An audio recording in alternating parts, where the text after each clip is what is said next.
Are we all cued? Yeah. How does this game work? The first you play the first thing, and it's just gives you an idea of where Brian's at. Okay. Sal, you want to be here? Since you're smart enough to put this together. All right, let me hear this. It's spell fellatio.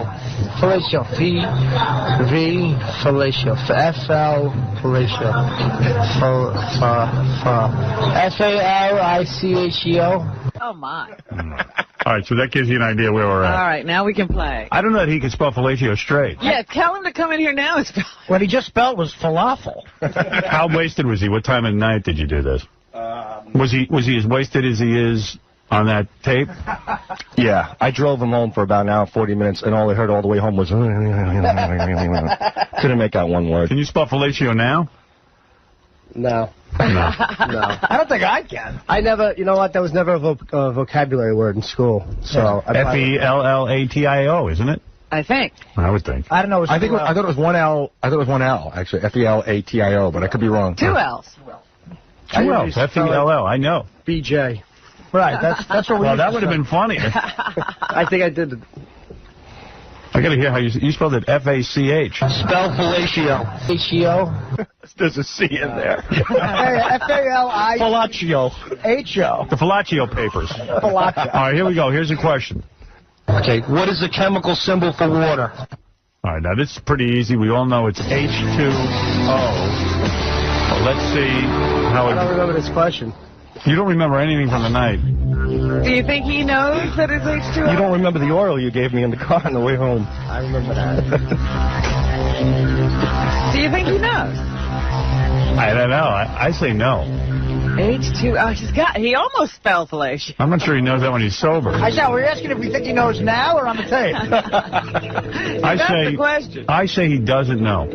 I'm going to say he does. I don't remember, to tell you the truth. I don't even remember that commercial, that question. That commercial. Do you want to, how many drinks did you have? Do you have any idea? I must have had about 10 vodka and cranberries, but... A lot of shots. A lot of shots, and I'm here and I did a lot of shots with people. I didn't even know they were there. I personally did 5 shots with you. You did, right? Yeah, that's what I'm hearing. I'm hearing I did like that many shots with as many people, and I'm like... I mean, you don't know you're doing shots? I mean, what does that say about you? It means I had a good time. First of all, he sounds like he's still drunk. Yeah, no, but my point is, like, at what point do you say, maybe I got a problem? I mean, you drink 10 vodkas and it's not enough? Like, what's enough? What do you need on top You know what it of is? 10 vodka? It doesn't hit me. It all hits me all at once. So as I'm going, I'm like, oh, well, I'm not feeling anything. And then all of a sudden, bang. So bang, once bang happens... You keep drinking? That's when, no, I don't keep drinking. When I'm bang, I'm sitting there, that's when you go, blah, blah, blah. That's me bang. That's when bang happens. All right, I say he does not know the symbol H2O. He has to. Let's see. H2O. Whoa. See, he's not that drunk. Yeah, you know, that way. Hey, can I ask Brian a story? I heard about him once. I'm just curious.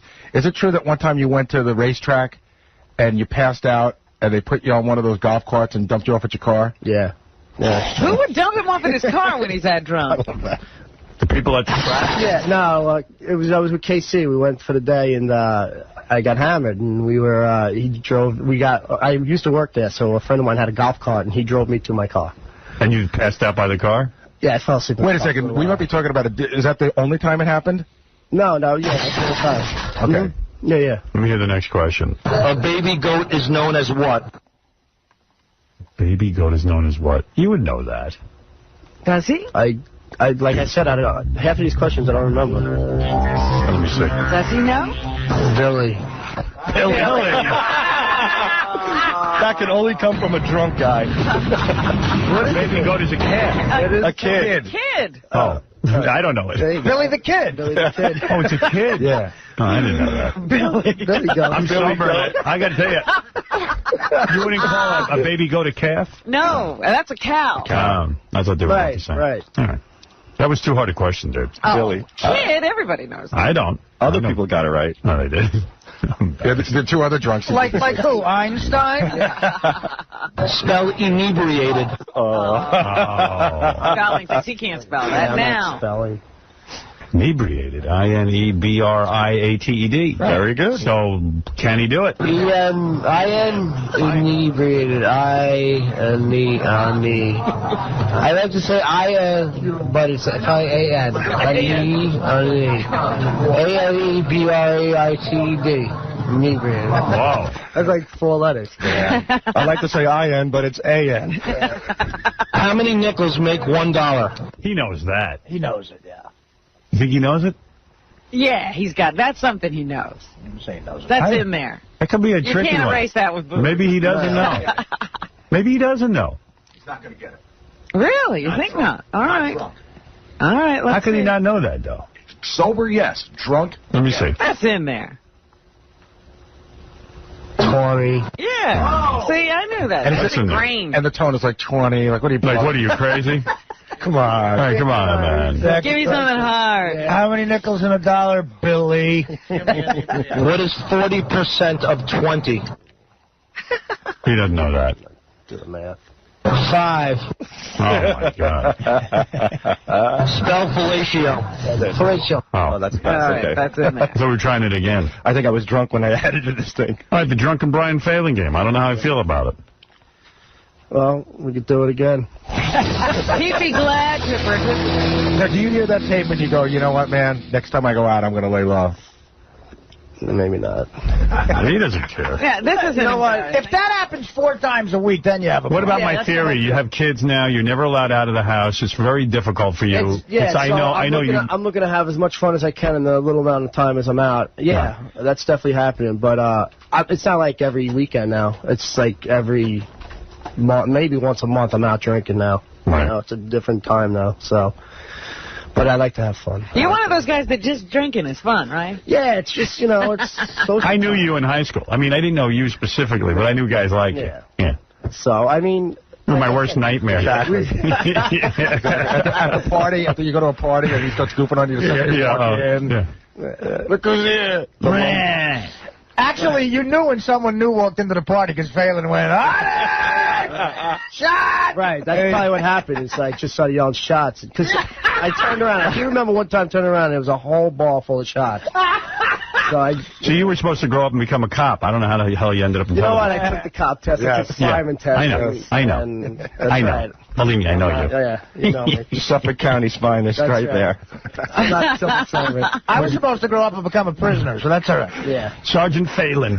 Everybody's buddy. Officer Phalen walking the beat. Spell Phalen. Fee, fi, fu. I'm Brian Phalen. I do camera robotics. But listen, about 5 minutes ago, you had some serious tape going, but, listen, I'm a mess. What am I going to say, man? What's wrong with you? That's my buddy. Mr. Happy with a big smile. Yeah, he starts smiling when he gets drunk, and it never leaves his face. Exactly. The big Ronnie smile. Yeah. Hey, thought I throw a great party on Howard's name? Artie's right, though. It's 2 guys that didn't pass the cop test. Right. Partying. It's not, these aren't just shots, Howard. At this party, these are. Gamblers. That's another. You're kidding. They're big shots, huh? Big shots. Ronnie's a sport. What a great guy. Thank you. Sleep! You sleep. I am right. I'm going to put my famous Brian Phalen maneuver, and I'm going to leave without saying goodbye to anybody. That's my move. Famous Brian Phalen maneuver. Can't even say his own name. No. You were so wasted you couldn't say Phalen. No, I couldn't. Brian Phalen maneuver. I'm going nuts, baby! That is my move, because That's once drunk. you start saying goodbye, everybody holds you down and keeps you there. So I've never been so drunk I can't say my own name. No. come out with me more often. I've been out with you. Let's see what this is. Yeah. Benji's drunk. Benji doesn't sound drunk to me here. Benji reveals his feelings about Howard. But Doing a bit. Yeah, he's doing a bit. What's one thing you always wanted to tell Howard Stern but really never had the balls to do so? Well, you know what? Here, I'll be honest. I think he treats me like a dick, and it really pisses me off. But also, By the way, just been informed, Benji not even here? He's not here. Oh, you're kidding. He's one of those guys you never know when he's not here. No. Which is not a good thing when you come up for a raise. You finally going to play something on the air of his and talk to him, and he's not here. Good. Typical. You know when he's coming, though. He's running down the hallway. Of the show, it's really fun to be a part of it. Sometimes he's really cool to me. But, he knows. I mean, I guess I had the balls to say it. I've said it to him. He's really cross. He's a real dick to me. And without justification. No justification there. But, you know, this isn't something we didn't know. Maybe he took election day off. Here's drunken Ronnie having a good night at his party, all full of himself. The belle of the ball. The belle of the ball. Throwing a big party for himself. On my ass. He's Miss Scarlet. I'll invite 40 of my friends. He was standing on a chair all night waving to everybody because you couldn't see him in the crowd because he's so small. I'll invite 40 of Howard's friends without Howard there and throw a big, expensive party that Howard would never throw because he doesn't want to take advantage of Lonnie. Well, actually, what he was Howard for the night. Yeah, it was Howard for the night. Ronnie Stern. Ronnie Stern. Exactly. Howard Mund. Who's the biggest scumbag on the show? Sal the Sock. Who's the biggest ass kisser on the show? Jason. What's one thing you always wanted to tell Howard but really never did? No comment. Who is the biggest phony on the show? Richie Christie. Okay, if you had to have gay sex once with a guy, who would that guy be? Artie. What? Artie. Ever since that hypnotism. Yeah. Wow. The answer is no one. Yeah, I mean, that's the most flattering thing I've ever heard, but... Then Richie Wilson for me in his drunken stupor. Oh, yes. Had to talk about me. What's one thing you always wanted to tell Howard Stern, but you never had the balls to do so? He surrounds himself with a bunch of douchebag friends. That a lot of people say that they're douchebags, but they won't have the balls to admit it to his face. Wait, Richie was weighing in a lot on my life. I'm getting drunk listening to these days. I know. Richie doesn't sound that drunk, though. Because Richie knows so much about my friends. Richie and I do a lot of hanging. Who knew he was watching this closely? It's kind of creepy. I have an opinion. It's a little creepy. Richie's a little creepy. A little, Jesus. He's got a lot of evil in him. Well, the more you get to know him. All his friends are creepy. Richie feels that you should be hanging out with him. That's his problem. Is that right? Yeah, for real. Oh, stop. You know, I think a lot of people on the show feel that way. Like, if we conversate with Howard all day, I know, I'm a retard too. Conversate. You're not even drunk. What are you converse or If we engage in conversation with Howard during the course of the day and we contribute to the show, it's kind of odd that all of a sudden he's going out with a douchebag like Dominic versus, let's say, like somebody like Richie Wilson. Oh. That's how, I guess, a lot of us look at it that way. He might be right. Like, this, people make a connection with you in here, and you're very good. You know who people are, and you talk to them, and you make them feel very comfortable, and then you don't hang out with them. Yeah. But I don't see how saying hello means I got to hang out with you. I'm not saying it's clear thinking. I'm just saying it's thinking I think that Sal's right about. Why is that, Howard? What? Like, why wouldn't you ever ask, like, Richie to? First of all, why would anybody I mean, why is it so important to hang out with me? Who the hell am I? You're everything to us. You know what's funny? Well, that's crazy. But you know what's funny? Whenever we do have those parties, like, you know, the party I threw for you that one time and nobody would sit near you. Yeah. Everybody wants to hang with you, but nobody will sit near you when they get the opportunity. I know. It was weird.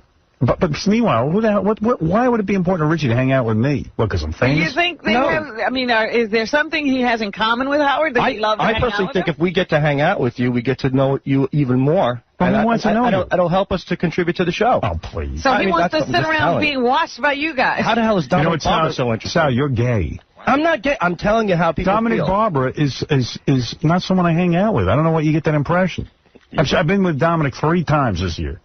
Well, that's more than you've been with Sal. You reeled it in. You used to spend more time with Dominic. I think people. Yeah, Dominic and I used to hang out a little bit, but that's a personal relationship. Well, I think that's where Richie's hate comes from. It comes through. Yeah, why would you choose Dominic instead of Richie? Oh, right. He's feeling rejected. Exactly. You're mistaking friends with stalkers, I guess. Oh, boy. You know, Howard, when you are at parties, I notice you are pretty much, you know, you're to yourself. Oh, my God. I noticed when were you at a party? I noticed it a lot there. What party were you at with me? I was at, 2 years ago, Melissa's birthday party, Ross Zapin's fiance. Yeah, you were there? Yeah, that's my point. I was there. You didn't notice. But the thing is... Where was the party? It was at Red with the in the W Hotel on 34th. You were there. You came in later. You guys went. You came in at 9:18. You left at 11:10. I wasn't that observant. He's written it all down. No, I just was to myself. I just noticed you like to be to yourself. It was you and Beth. You guys were like leaning up against the pole. You guys were actually making out like two 14-year-olds in a high school hallway. No, something.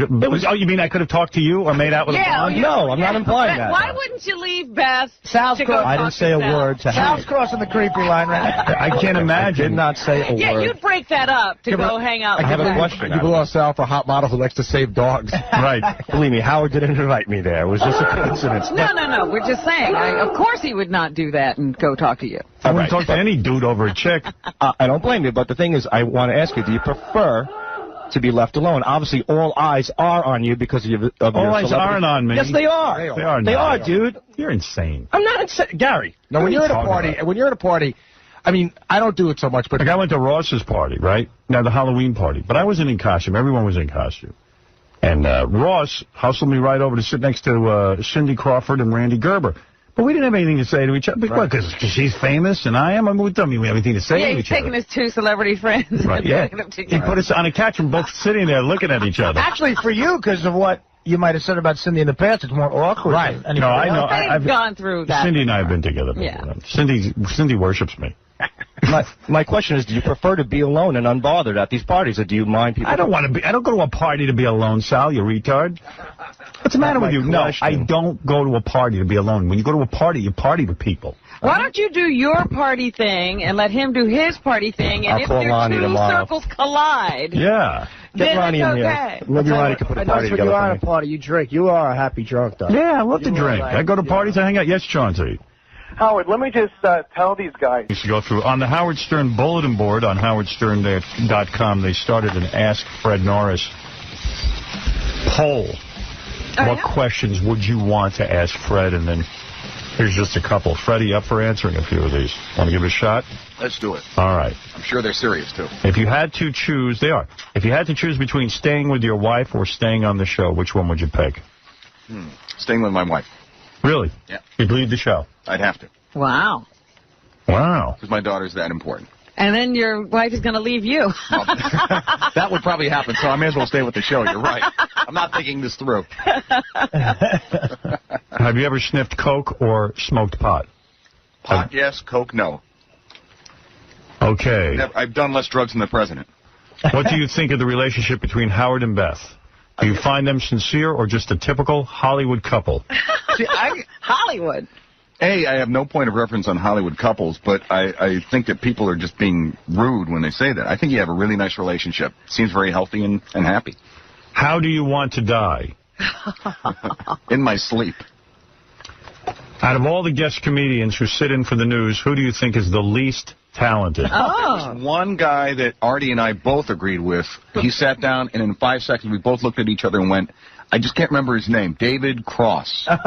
The most unfunny man who calls himself a funny man. I don't even remember him. Fred with a definite opinion, right? Who is David Cross? I don't even remember. He was the bald guy that came in. Everybody was going crazy about him, saying how funny he was. Well, you know what it is? How, on the edge he was, how good he is at, ripping apart Bush. He came in here, and he was like a loaf of bread.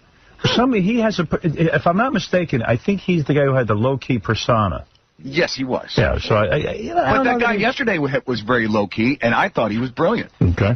I don't remember David Cross at all. Well, yeah, but that's what I mean. Because it was only like a month ago. You're kidding. Bob Levy makes him look like an amateur. If you could kick the crap out of one person on the show, either still here or gone, who would it be? Stuttering John. All right. I knew and I could. You could beat up Stuttering John. I could beat up Stuttering John. And if he wants to come back, you'll have that fight. Bring it on. You don't like him? He was a bit, yeah, I don't like him. What event in your life has made you cry the most? The death of a loved one. You want to be more specific? My father-in-law. Your father-in-law? Right. Because he actually spoke to you, didn't he? Yes, he did. He was a nice... One of the few people... He liked Fred. He liked me. He liked you. He liked me. He really liked me. What is your biggest regret in life?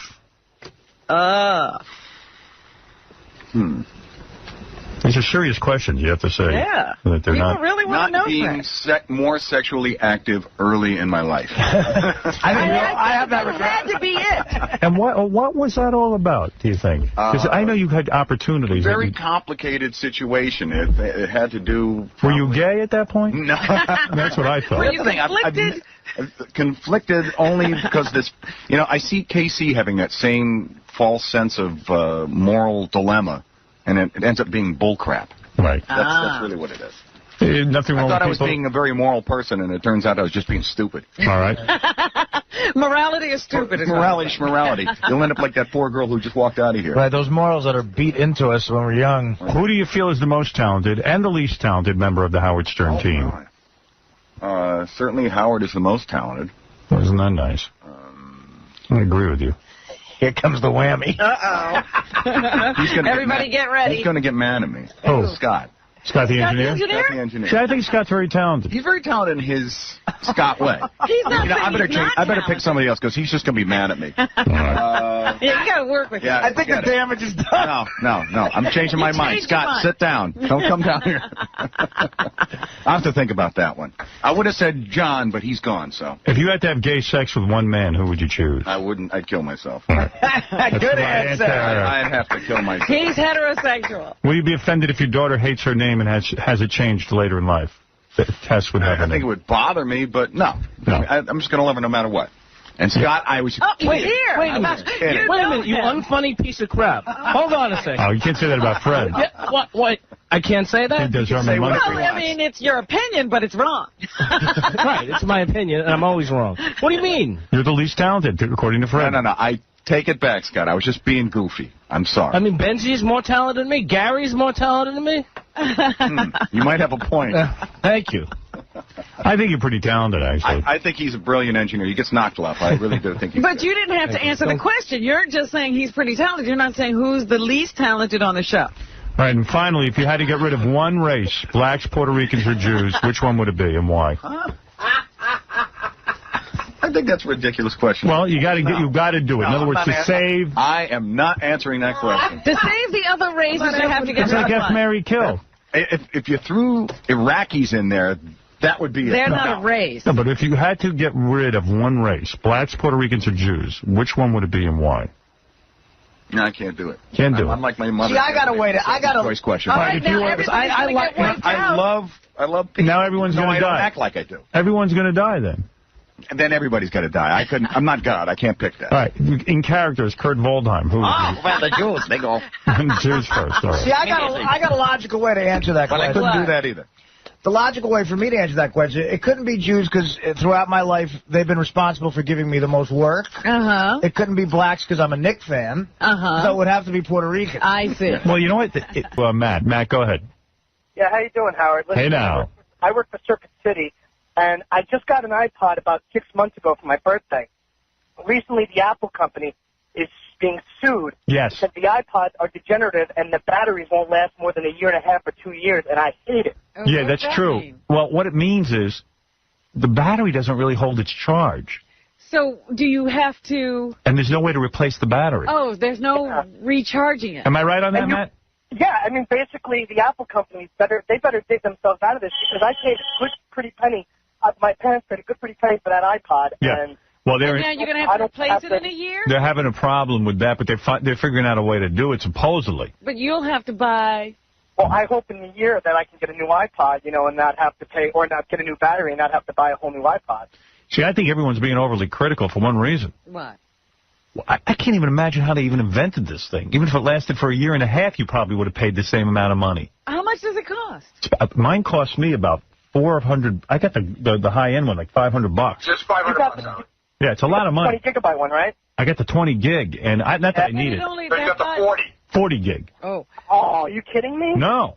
Wow. Because when they were a sponsor of ours, they gave us some iPods, and I didn't know what the hell it was. I gave it to someone. I gave it to someone. I gave mine away.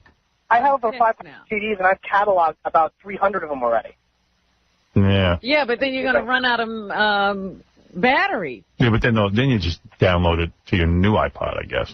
Exactly. And I heard Apple's working on a way not to make it so bad. Yeah, I hope so, or I'm going to sue that Apple company, I'll tell you. Steve Jobs is going to be, I'm going to own that company. No, you're not. You know, the thing is that even if they told you up front. Well, you know what? He's a kid. He doesn't have $500 to blow every. Yeah, but I'm saying even if they had invented it and they said to you, look, the thing will last for 2 years, and then you got to get a new one. People do that with their cell phones all the time. I was going to say computers, don't that? Isn't that all they last? Exactly.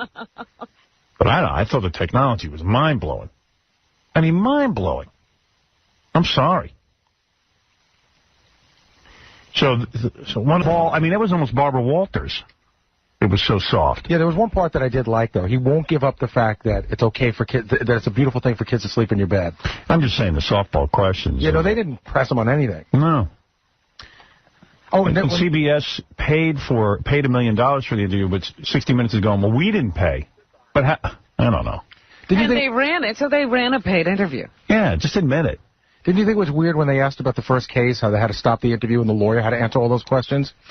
Yeah, I don't know. I didn't actually see the whole thing. I just heard the tape that you gave me.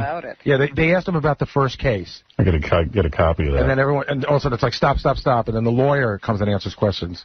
Yeah, because probably he's got some sort of thing where they're not allowed to talk about each other. If they do, then the kid can go back and sue him again. Or the kid could actually start talking if Michael breaks the confidentiality agreement. And that's what goes on in divorce. You have to have a confidentiality agreement, too. Yeah, they're quick to get that. What is your response to the allegations that were brought by the district attorney in Santa Barbara that you molested this boy? Totally false. If I would hurt a child, I would slit my wrist. Can't he finish one word? A child, wrist. He's scary. He never says the last letter of any He's so scary. He's, and again, you keep saying how weird looking he is, but he's even weirder looking than he was a year ago. I know. That means like he had more surgery, probably. I would never hurt a child. He's totally false. I would never hurt a child. Doesn't mean you didn't molest them. He might not see that as hurting them. Right. I love them. I'm loving them. I'm giving him love. It's the most beautiful thing you could do. I was outraged. Outraged. I could never do something like that. This is a kid you knew? Yes. How would you characterize your relationship with this boy? I've helped many, many, many children, thousands of children. Cancer kids, leukemia kids. This is one of many. Jackson says he tried to help in the healing process by taking the boy around the grounds of Neverland to Jackson's favorite places. He had never really climbed a tree, so I had this tree that I have at Neverland. I call it my giving tree, because I like to write songs. Because that's where I give it to you. Songs up there. I've written many songs up there. So I said, you have to climb a tree. That's part of boyhood. You just got to do it. And I helped him up. And I boosted him from his penis. Part of boyhood. He said, give me a boost, and I boosted him from his penis, which is more like a tripod.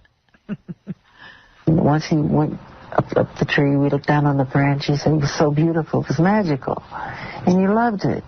To give him a chance to have a life, you know, because he was told he was going to die. They told him, they told his parents, prepare for his funeral.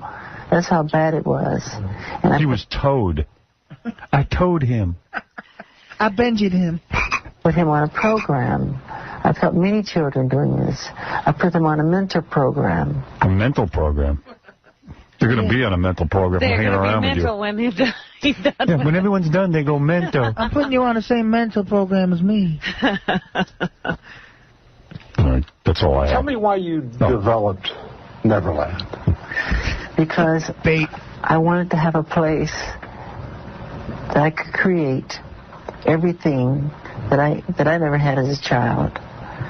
So you see rides, you see animals, there's a movie theater. I was always on tour. But why do you need that? I mean, I would have said, like, doesn't that... So go to the movies now, go to an amusement park. What's stopping you? It's like a glue trap for children, dude. Yeah. Absolutely. But you know what? Like, I've seen him interviewed so many times, I could have answered that question already. Because he says the same thing every time. Traveling, you know, and I never got a chance to do those things. So I compensated. Yeah, right. Dude, you know what? Get over it. You know, Ron Howard didn't have a childhood either. He's a perfectly normal guy. Yeah. Yeah. Yeah, I never had a childhood. Elizabeth Taylor wasn't building an amusement park. She never had a childhood either. Jessica Alba should be climbing trees at your house, not like a little kid. At the loss. Like, I have a good time. I mean, I can't go into a park. I can't go to Disneyland as myself. I can't go out and walk down the street. Oh, you know what? Yes, you could. There's crowds and bumper-to-bumper cars, and so I create my world Because behind you look my like gates. a freak. Well, also, I mean... Everybody's staring at the freak. Everything that I love is behind those gates. We have elephants and giraffes and crocodiles and every kind of tigers. I can't go out. Who's looking for him? And lions and we have busloads of kids who don't get to see those things. They come up, Dude, you haven't had a hit album in 10 years. No one's looking for you. children, and enjoy it. They enjoy it in a pure, loving, fun way. It's people with a dirty mind that think like that. I don't think that way. So the little boy must have a dirty mind. That's not me. And do you think people look at you and think that way today? If they have a sick mind, yeah. And if they believe the trash they read in newspapers, yeah.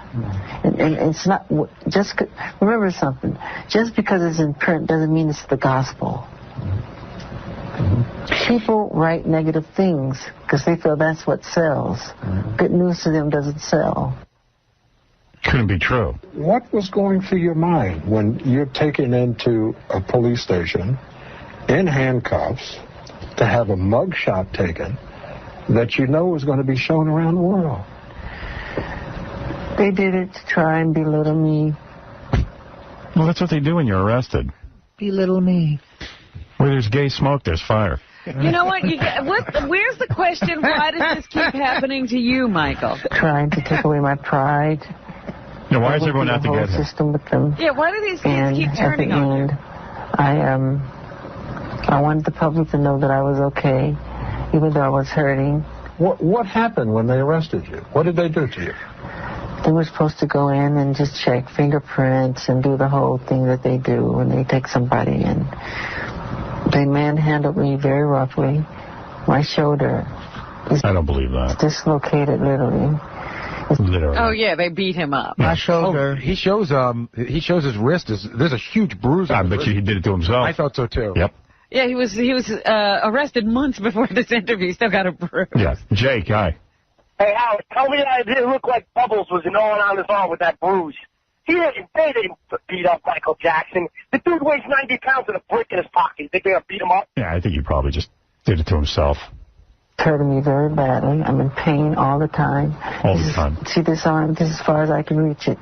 Same with this side over here. Because of what happened at the police station? Yeah, at the police station. And what they did to, if you saw what they did to my Rodney King. arms. Is he serious? Yeah.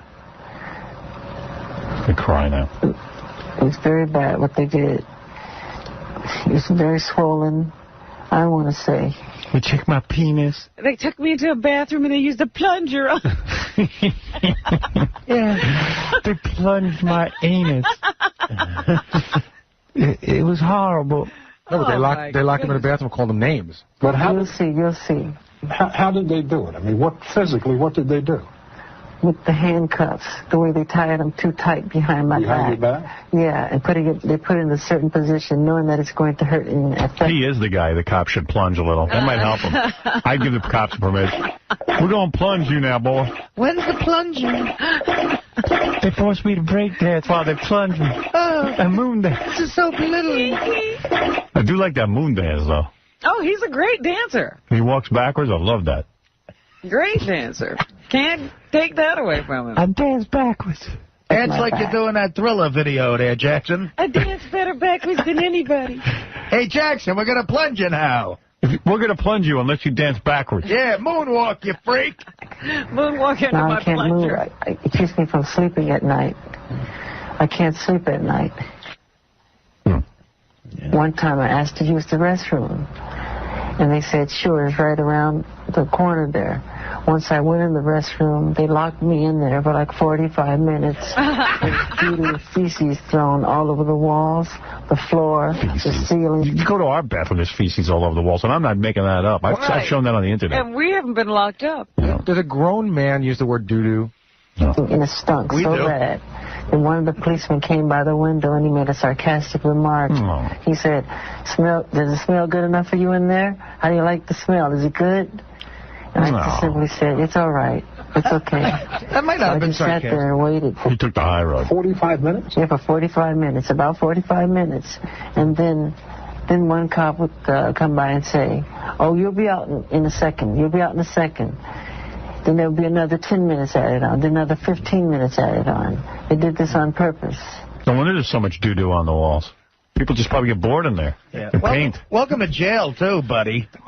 I mean, that's what happens. How did you feel when they went into Neverland? I mean, with a search warrant. I mean, what were they looking for? What did they take? My room is a complete wreck. My workers told me that, Michael, don't go in your room. They were crying on the phone, my employees. They said, if you saw your room, you would cry. I have stairs that go up to my bed. And they said, you can't even get up the stairs. The room is totally trashed. Everything with the bed. He has stairs up to his bed. So, well, you can't get out. So some shorter people might make it up there. I don't know what he's up to. I mean, what's going on? It don't look good. What is going on? Maybe he didn't do anything. Maybe he's really innocent, but I'll tell you the truth. But, you know, he's already building himself a wall because he's lying about his incarceration. Yeah. Lies about everything. And that'll come back to haunt him. And they had 80 policemen in this room, 80 policemen in one bedroom. So what? That's really overdoing it. You've had 80 children in there. They took knives and cut open my mattresses with knives. Yeah, we're trying to find some kiddie porn.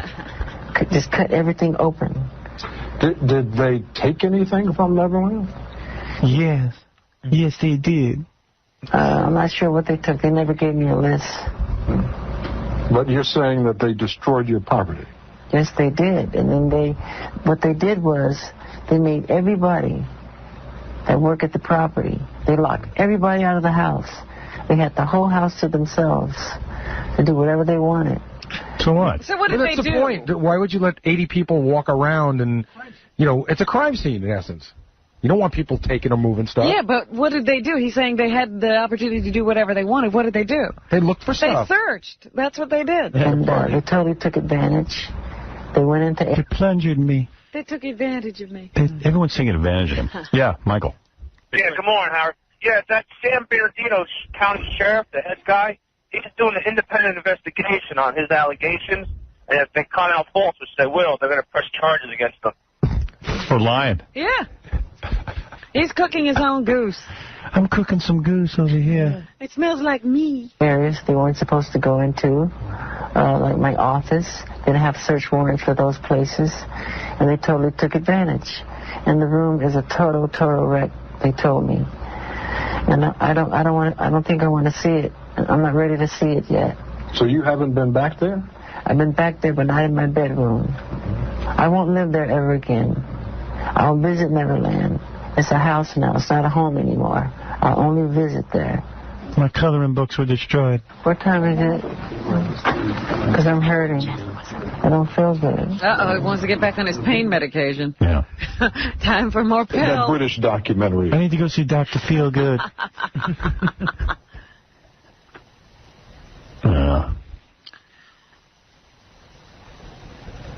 Please trash my Elmo condoms.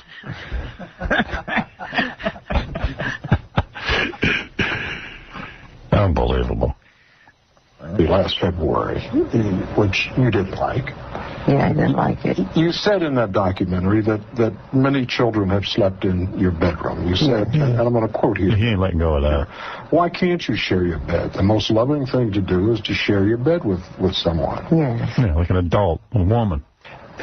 As we sit here today, do you still think that it's acceptable to share your bed with children? Of course. Of course, why not? If you're going to be a pedophile, if you're going to be Jack the Ripper, if you're going to be a murderer, it's not a good idea. That I'm not. That's how we were raised. I have kids. They sleep in their own beds. Yeah. And I didn't sleep in the bed with the child. Even if I did, it's okay. I slept on the floor. I gave the bed to the child. But given all that you've been through, given the allegations, given the innuendo, why would you put yourself in a position where something like this could happen again? Well, why is it so important to you? Always more cautious, but I would never stop helping and loving people the way Jesus said to. He said, continue to love. Continue to sleep with the boys. Always love. Bring on the children. Imitate the children. Not childish, but childlike. Do you know how this looks to a lot of people? I mean, do you understand that? How does what look? How the fact that you... You know why? People think sex. They're thinking sex. My mind doesn't run that way. When I see children, I see the face of God. That's why I love them so much. That's what I see. Do you know any other man your age, a 45-year-old man, who shares his bedroom with children? Of course. Who? Not for sex. No, that's wrong. Can we have their names? Yeah, we'd like to investigate them. Those people. We should force them to give us a list. Well, let's see. There's John Wayne Gacy. There's my plumber, Eddie. Well, let me say, from my perspective, my experience, All the guys at Nambla. I don't know any 45-year-old men who are not relatives of the children who share their bedroom with other children. Well, what's wrong with sharing your bed? I didn't say I slept in the bed. Even if I did sleep in the bed, it's okay. I am not going to do anything sexual to a child. It's not where my heart is. I would slit my wrist first. I would never do Slit your wrist already. anything like that. That's not Michael I Jackson. sleep in the bed. I slept on top of them. I'm sorry. I never That's touched someone the else. bed. Yeah, whatever. All right. What has well, this you done to you? enjoy this nonsense. Keep doing it. I'm enjoying the interview. It's great. Yeah, they paid good money for it. They paid $1 million. Is she going to be Jack the Ripper? I don't think there's anything wrong with paying $1 million for an interview. Just admit it. But also, don't pay money for an interview and call it a news interview Right. if it's just going to be a promo for the guy who gives the interview. It's entertainment. Yeah. But how come he has no ability to say, you know what, I understand how other people can misconstrue this, and I probably won't do it anymore, even though I didn't do anything wrong? Because he wants to be in bed with kids. He's not giving that up. He'd rather die. It's still It's his reason for being. Like, you want women, he Right. likes kids. Yeah. Oh, I get it now. So he ain't gonna, like, You're never going to give that up. and also, if he says it's wrong, then when they go to court, No, you could say, he's going to keep saying, yeah, I don't see anything wrong with it. Right. He's going to keep playing that card. He ain't giving that up. but doesn't he have people who tell him, It's a Guardi. He ain't giving up pizza. doesn't he have people who say, Exactly. you know, lay off the it's okay to sleep, just don't go, you know. Just don't go there. Yeah, doesn't somebody tell him what to say? Sure. Yeah, but he's got to say this because he slept in the same bed with them. So he's got to say, yeah, you know, There's nothing wrong. like Macaulay Culkin is his Jenna Jameson. I mean, if he is a pedophile, I don't know if he is or I don't not. know what he is, but he obviously loves this and isn't giving it up. I want the names of the other 45-year-olds who, I mean, he said he can't knows give you guys. One. He can't. First of all, he doesn't know any other guys. Well, that's what's wrong with the interview. You got to say to him, okay, name one of the guys. Right, of course. Like, don't softball it. Career. What has it done to What my has it career? done to your career? In what way? How has it impacted you? My album, touring, record my album's sales? #1 all over the world. Oh, yeah. No, he's lying. All over the world. Except America and selected other countries. Right, and the cops beat you up, and You know, in Germany, I'm #1. Yeah, so is David Hasselhoff. And I didn't have to cancel any concerts because people weren't buying tickets. All over the world. America's the only one because I don't want to say too much. But it's not #1 in the United It's States. conspiracy, yeah. No, there's a conspiracy. I don't want to say too much. I'm in on that conspiracy. I don't want that album. I don't want to say much because I'm hurting. I'm really hurting. yeah. Weren't you guys at the meeting where we were told not to buy his records? It's cool. I'm hurting. Where's my Oxycontin?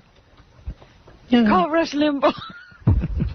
Hey, Chauncey. See if he's got any Hey, Howard. pills. Hey. You'll tear my head off, but you know what? I think it's a damn good interview. I Of course you do. You've never asked a hardball question either. Well, You're let me loving it. explain. You're from, what is that? Stepping Out. Stepping out. Right. If you ask the questions everyone wants the answers to, No. you're going to come across as hostile. The lawyer's going to stop. You know, that's your philosophy, but the fact of the matter is, you could follow up once in a Yeah, while. on things he says. He knows other 45-year-old men who like to sleep in beds with children. So how do you not say, okay, what are their names? But you got to admit, it's compelling nonetheless. Oh, it's great. Oh, it's Michael Jackson. I love it, but don't call it a, you know, 60 Minutes is the ones that ask the hard-hitting questions. All of a sudden, they paid $1 million for an interview, and they're being soft. I didn't think it was that soft. I really didn't. All right. Oh, where did they get rough? Well, when he asked him about sleeping in bed with children. That's the first time anyone's done that. Why wouldn't you follow it up? That other interview with Diane Sawyer. Bashir guy did it. Bashir documented the whole thing. Yeah, but you don't get those kind of answers from Jackson. He's already answered it. And press him on the conspiracy. I want to know what's the conspiracy. Yeah, like when the guy goes, there's a conspiracy against my album. I don't want to say too much. You say to him, well, you know what? This is an interview. You were paid $1 million for it. Tell us how people are keeping your records from selling. Tell us how it works. That's a big allegation. Clam up. You can't, clam up. So then let him clam up. But they gotta have a show. You say to the guy, back it up with a statement. And that's 60 minutes. Howard, you know, everybody pays. Every network pays for everything. Fine, but admit it. What is the shame in admitting it? Why 60 minutes? Eventually they had to admit it, otherwise we wouldn't know about it. It came out from Michael Jackson's lawyer, and then CBS just denies it. And then Les Moonves goes, "Oh, we paid $1 million, not 60 minutes." Oh, come on! But it was on 60 Minutes, and CBS paid for it. And Ed Bradley is a 60 Minutes correspondent. Yeah. But you don't have a problem with them actually paying for it. No. Just admit it. Stop lying. You're supposed to be 60 Minutes. You're the guys who bust everyone. Well, they were wrong for that. Of course. But the interview, nonetheless, I feel we wouldn't be listening to it for the last 20 minutes. Thank you. No, it's compelling because Michael Jackson just happens to be a compelling person. Yeah, there's something interesting about that guy. And a great interviewer finds... You keep backing him against the wall, and one day, you know what you're going to read? That he put a bullet in his head. So? That's I don't think there's anything wrong with it. That's what you're going to get. What did Chauncey just say? You keep backing him against the wall. He means the interviewers. Yeah, not Howard. The royal you. The media. I'm being fair. At least I'm saying maybe he didn't do it. He doesn't have to do interviews, Chauncey. That means he's unstable. It's not the media's fault. He's unstable. Yeah, but you don't think it's out of control? No. You don't find him like a wild animal and we're all coming in for the kill? No, I think a guy who can't stop sleeping in the same bedroom with kids needs to be investigated. I'm sorry. I want that. By the way, I think they're not aggressive enough. They should be investigating the parents who allow their kids to sleep with Michael Jackson. Yeah, because we got to stop this somehow. Yeah, I wouldn't allow this kid to get a dime. What? You have Donald Trump on tomorrow? Yeah. You got to take this up with him, because you know why? Why? He totally believes that Jackson is 100% completely innocent. I'll ask him. I don't think he believes that. Oh, I think he does. A lot of people do think that, by the way. Again, I don't know exactly what he does with children in his room. I just know that I don't think any child should be around him. I have a question that people have asked before. How many kids do you think he's had at his house over the years? Thousands? Yeah. Thousands. So how come in the 15 years or 20 years he's been doing this, this is the second allegation? Shouldn't there be like a parade of people coming through? I don't know. Catholic Church for years molested people, and nobody said a word. Yeah. And then all of a sudden, the floodgates open. And how do you know he doesn't pay people not to say? And besides, how do you know he's done it more than twice? He might be around 1,000 kids, but only slipped once or twice. That's right. Look at Chauncey with the answers. Yeah, maybe Chauncey knows something. According to Fox, I'm an expert. How many times have you slept with young children, Chauncey? I don't get that. I really don't. Yeah, me neither. All right, I got to go. All right, take care. Right. For your weird. Yeah. We don't get it either. Gee, way to go. For the record. Good to hear. So, hey, by the way, just to change the subject, because that's enough Michael Jackson. I think we're done with What is your response to the allegations that were brought by the district? You heard that already, right? Yeah. Yeah, that's all. False. False, absolutely false. I was slit my wrist. Totally false. So here's Oprah from yesterday. Okay, the beginning her big announcement. A big announcement. Oprah Winfrey, Negro woman from the South. The first 3 seconds you get annoyed with her. Okay, it's our 19th season! Woo! Oh, all right, that's it. The TV's already off. Turn it off. I hear that the TV's off. Shut up! Shut up! I thought TV was a cool medium. Supposed to relax. Okay, it's our 19th season! Woo! You know, she We got to take that. Anytime you're supposed to have some fake enthusiasm. She could care less. I'd rather hear any other noise. For our 19th season opener, Hank the Dwarf died. Okay, it's our 19th season! Woo! Sounds like that Sergeant Hartman.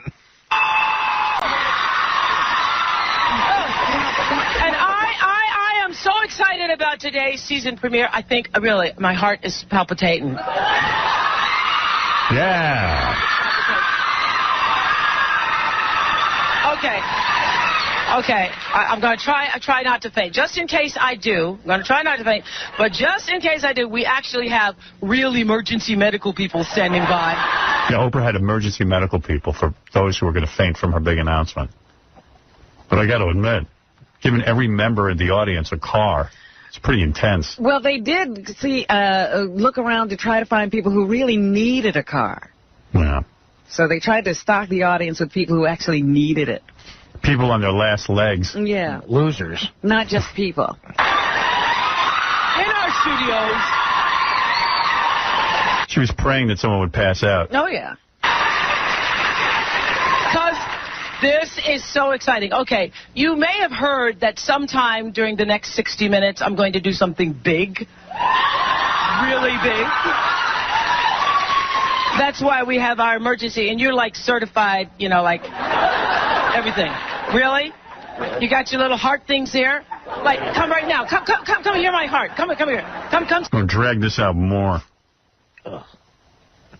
When does she give away the car? I don't know. I didn't see the show. Does she wait until midway through, or does she do it right away? Test my heart right now. Is it like going, like really? Like really? Like really? Like really? It's really pounding. Did you hear it?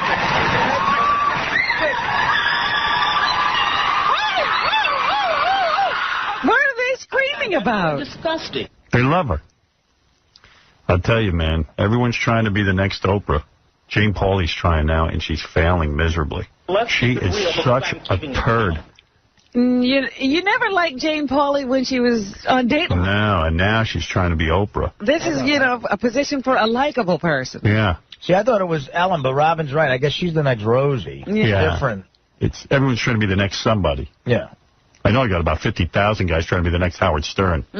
I just want to tell y'all right now, we've been lying to you. I admit right here now, on this stage, they all think that they're here for a whole other show. Oh, no.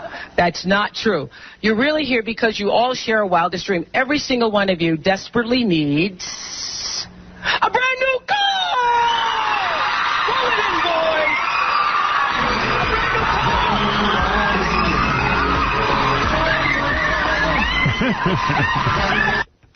What's that? Screaming and yelling. I could never do that. A brand new car!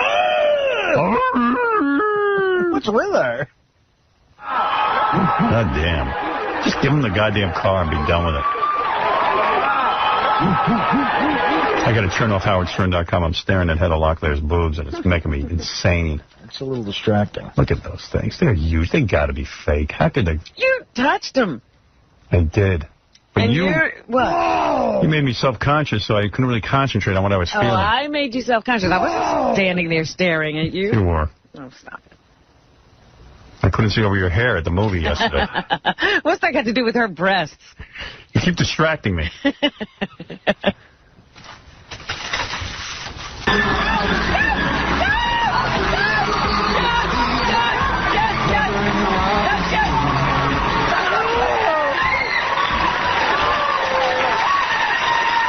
And that's fun.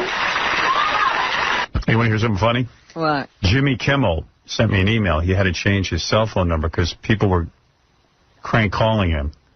And he goes, isn't that terrible that there are people out there who think it's necessary to make crank phone calls? He's the producer. He's Crank Yankers. He's the producer of Crank Yankers. And he's upset that he's getting crank phone calls. Right, yeah. I love that. That's a riot. Yeah. He doesn't like the crank phone calls, huh? I don't know if I want to hear the rest of this Oprah thing. It's boring me. It's annoying. It's annoying me. Yeah, because I didn't get a car. Right. Yeah. All I'm hearing is her. I'd scream, too. Gary, any way to get to the heart of this? Forget it. Well, she's given the car. What else is there? No, then she tells everyone in the audience they get a car. This is just, they just wheeled out a car. She didn't, and then she gives it to like 12 people, and then eventually she tells everyone in the audience they get a car. She drags it out for the whole hour. Oh. See? Okay. So you're all going home with your very this own is the part, but this is how she did it. Okay. new Pontiac G6. It's hot off the line. Pontiac called her, and so we have an idea for promotion. We want to give away $7 million worth of cars on your show. Well, I don't think they had the idea to give away $7 million worth. Yeah. I think they said, we'll want to tie up with you, and they said, let us give everybody a car. Oh, is that how it works? Yeah. No, whatever. Man, talk about... You got to talk people into $7 million giveaways. Yeah. That's big. Too bad nobody passed out and died. We didn't get the desired result. We've got... I have to beg for iPods. We've got 11 of them parked outside just for you. This car is so cool. It has one of the most powerful engines on... See, now she's got to do a big commercial. Right, now the product placement. She said 11, you see? And then she tells everyone they get one. On the road, an XM satellite radio.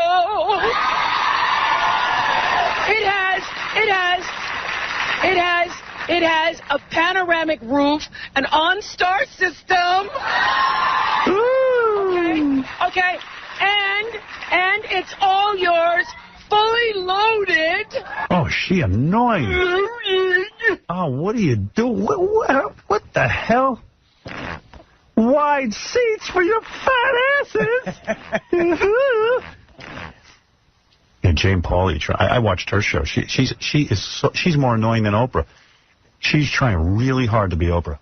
I relate to all of you.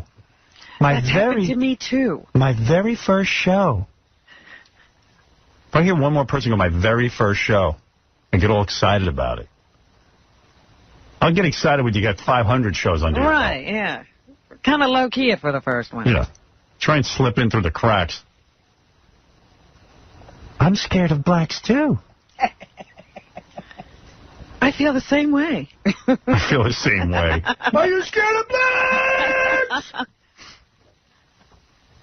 So this chick stopped by today, Victoria Gibbons. She's... Okay, this is Billy. Okay, and I'm Doug. All right? No. Just what you're saying. You repeat saying what I'm beating what you say. Right. Right, that's what I'm saying. All right, you be Jewish, I'm Doug. I can have a different name if you wanted to. You could be Billy Jewish, I could be Doug. 2 different names. I got 8 names. Any name you can name. I'm Beetlejuice. All right, you Beetlejuice. Doug. All right. Say we in New York. No, you say Doug. I'm in New York. I got 2 things. If you got one name, you say your name's Beetle, right? No, that's you. All right. Say your name. I don't care what your name is. They say your name too. No, you got to say after it. If you're gonna say it. Don't say after my name. You got to say your name first. I'm Beetlejuice. Okay, if you ain't going to be Beetlejuice, you can't be the same name I can't be. No. That's my real name. Well, if you're going to say I'm going to repeat you, why you just say it straight up like you're going to say it? No, it's my... It's really hard getting him to do an ID. I tell you. Have we ever gotten one? All right, so Beetlejuice, repeat after me. I'm Beetlejuice. I'm Doug. No, I'm Beetlejuice. Well, if you're Beetlejuice, then I'm Doug. You Doug, I want you to repeat after me. I am Peting after you. My ID is fake, dude. So how you going to say my name? My ID is fake, dude. I'm putting your name in. On the show, you are. I don't care what your name is. I ain't going to say and argue over you. It's your name. So that didn't work out well. I'm Doug. Repeat after me. I'm Beetlejuice. Okay, and I'm Doug. I ain't say you name. Like garlic and onions. He smells like garlic and onions? Yeah, because I'm making pizza. Know what I mean? Let me introduce Stephen Baldwin. Yeah. Who's been Wait a waiting. minute. Now, I'm here, but let me say this. I'm here to promote Crank Yankers. Oh, okay. I'm physically here because Axe deodorant body spray flew me out. But but I want to promote Crank Yankers. Okay, obviously. all right, Adam. Enough. How was that deodorant party? Was it good? Ironically, everyone was sweating their ass off because. Where is the deodorant party held? It was in the penthouse. Well, it was in the Guccione's penthouse. Wow. And what was the name of the deodorant again? Well, like I said, it's called Axe. Axe, okay. The black people say ask. They know Axe. Yes. Axe. Axe deodorant. A-X-E. Okay. Yes. And they hired you to show up at the party. You have nothing to do with the product. You just show up and they need celebrities. What other celebrities showed up at the party? Steve-O. Oh. Who, I didn't realize was with Steve-O. a smoking hot model, by the way. Yeah, he was here yesterday. It really makes you want to kill yourself when Steve-O is just banging his super hot models. All right. Yeah, that's super hot. We took that hard. Yeah. Yeah, the Wonder Bra girl. You know, you get mad and you say, "Hey, the kid lights himself on fire. He deserves something," you know. Right. Yeah, I know, but it just seems like a guy puts, drops hermit crabs down his underpants. Shouldn't be hitting top-notch models. It's just, what's hey, by the way, on? I was talking to Adam during the week. We talk on the phone sometimes. Sure. Once in a while. Yeah, and, well, I'll tell you when we talk, when Howard's caller ID's not working and he thinks it's Kimmel. Yeah. That's when we talk. You fool him. You think I like Kimmel better, You're don't you? excited. Jimmy? No, it's Adam. Oh. Nah, come on. You know I like you better. No, I know. You know I offered you the job before him. Okay. But quit compensating that, would you? Anyway, Stephen Baldwin. I know you're not thrilled about Stephen being here. Listen, I have no problem with Stephen Baldwin and or Jesus Christ, the product that he represents. I'm just telling you. No, but you said Stephen's kind of an annoying guy. Well, here's the thing about Stephen Baldwin. Well, let's say it to his face. What the hell? Here's Stephen. He's got a Bible. He got his Bible. I got a verse for you. Oh, my goodness. He's going to preach. Hey, Stephen. Hey, man, wait. Get your headphones on and then we'll talk. I'm sorry. Just stop yelling at me. I just got it. He got off a red eye 8 hours ago. What's that, Passion of the Christ music? The born-again Stephen. Oh, praise the Lord Jesus Christ. So what happened? Your wife caught you cheating, and then you promised her you'd become a born-again Christian if you were going to stay in the marriage? No. Give me the inside scoop. Because everyone is saying how... Like, here's the rap, and Adam, you want to do the rap, you want me to do it? Stephen Baldwin's an obnoxious guy. There's no doubt about it. But here's the thing about Stephen, and just so he doesn't hit me with the Bible. Stephen knows he's an obnoxious guy. I mean, that's his style. Right. He's got a lot of energy, and that's his thing. And he's got no problem with that. I'm just saying, Stephen, now that he's found Jesus Christ, is now entered a new stratosphere of obnoxious. That's all I'm saying. Because he has the power of Jesus behind him. Yeah. Dude, what's with the conversion? And I hear it's just super annoying. Like, you even think Regis is keeping you off the show because you're into religion. I never said that. I'll play you the tape. We have tape. I never said Regis. Gelman the Jew. Gelman the Jew. I never said Gelman. I said, I heard somebody ask me if I thought that was the case, and I said I didn't believe that. I always let the Hebes do my dirty work. Oh, my God. Hey, Paulie, you know Stephen Baldwin, right? I know. That's ridiculous. Come with the Bob in the studio like that. Yeah. Because you use Jesus because you want your name. Because you want to be a Mr. Big Shot. Are you coming with the Bob or Jesus? Now you pissed him off. I don't like that. I'm sorry. What do you say? You know what you are? You know what I say. You know what he said. You know what he said. You know what he said. You've heard this before. Don't pretend like you can't understand. Well, Paulie, go What kind of religion you got, am I? Yeah. Right. What kind of religion you got? What are you? Yeah. With the Bob over. What is this? Maybe Mel Gibson could put some subtitles under you. Talk in the microphone, Paulie. Into the microphone. Paulie, what are you asking Stephen Baldwin? I asked you what kind of the religion you got. I'm a Christian. Christian, what kind of Christian? We got too many kind of Christian. Yeah, what kind are you? I'm just a believer in the teachings of Jesus Christ. Why do you use the name of the Jesus, damn it? Are you religious? You come with the name of the Jesus. Well, that's in a church at the studio. Number one. You come there, choose me, you could say it. He's got to take care of that. Go ahead. You come, you say the name of the Jesus, you use the name of the God because you want a promotion? No, you don't got no promotion by me. No way. And today, I am in the studio. I'm Mr. Weston. I got to take it, guys. I want to rap you because you are drug addict. Your mother still the Marine Babachora, everything. Well, you're not good. You know that. All right. Now you come with the place, hey, like that. Steven, this is good training. Hold on a second, Paul. This is good training in case you ever have an audience with the Pope. No, I think Paulie's making a point. Seriously, Stephen. Some people are angry. They feel... You actually heard what he was saying? Yeah. He's making a point. I mean, I'm saying some people are going to feel that way with your so-called conversion. You understand? Did I hear him say that you made bad movies and now you're using God as a promotional tool? That's what I'm saying. You know what I mean? Oh. You think this is a calculated move on Stephen's part? Is that what you're saying? That's right. You might have seen it from the children. Why? And you come over this week, you come with the Bob, want to make you believe it. You have a way. You make it that people have to be, believe you. I don't believe you. I believe in God. I believe in Jesus. I don't believe you. I'm sorry.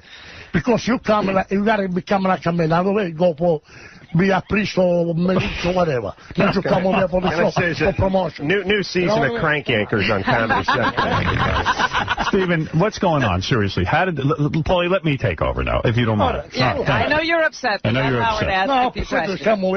Why don't you test Stephen Bull? Ask him. You're a religious man. Ask him a question about religion and see if he can answer it. Seriously, ask him a question. Now, I want to ask you one thing. What kind of religion you got? I'm a born-again Christian. What do you mean born-again Christian? In John 3:16. Wow. That's what they mean? That's for sure. That's for sure. No, wait. He's going to answer you. Go ahead, Stephen. Go ahead. Let him answer. Let him answer. What's his question?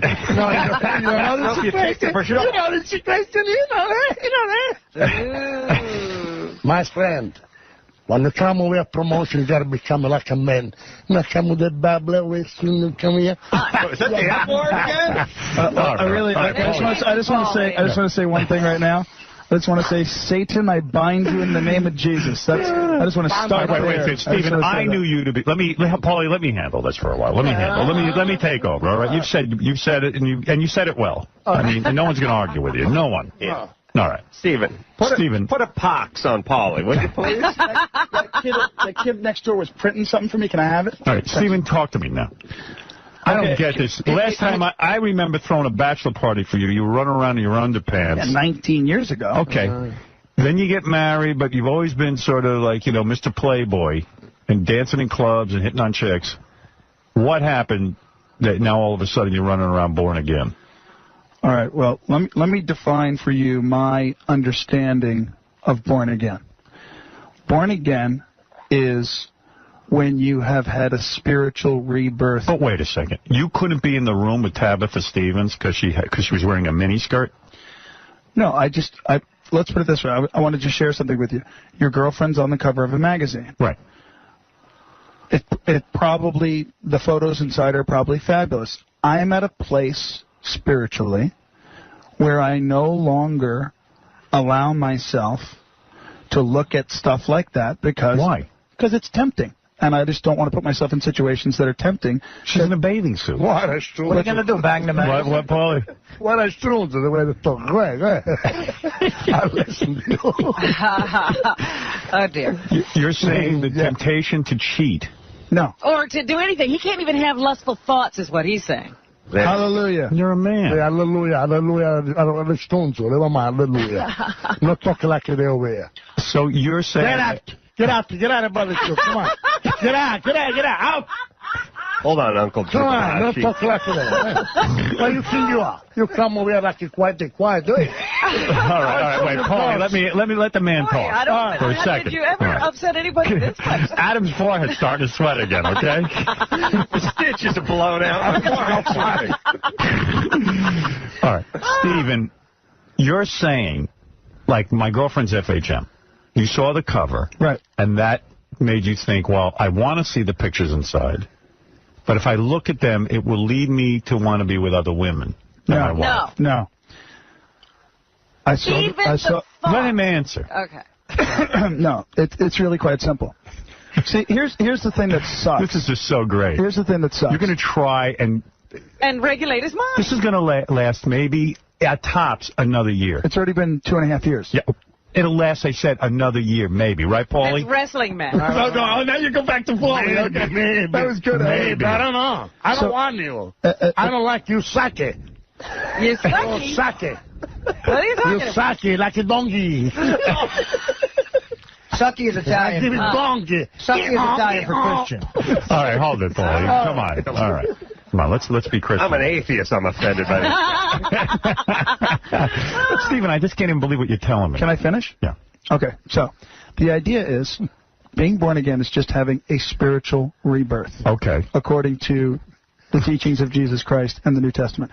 Now, what sucks is, unfortunately, there's this whole cheesy Christian kind of, reputation. But why can't you look at a picture of a woman? You think Jesus wouldn't have been able to walk into the room with Tabitha?